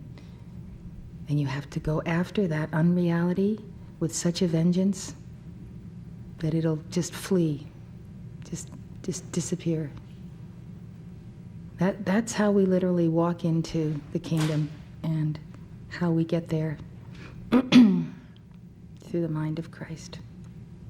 It's not real. It's not real, Teresa. It's not real. She and I have gone through the most horrendous things together, and I remember in that room, my office at Camelot. And I held you in my arms, and you held me in my arms, and we together knew we beat the devil, didn't we? Teresa and I beat the devil because we knew he wasn't real, right? We knew it.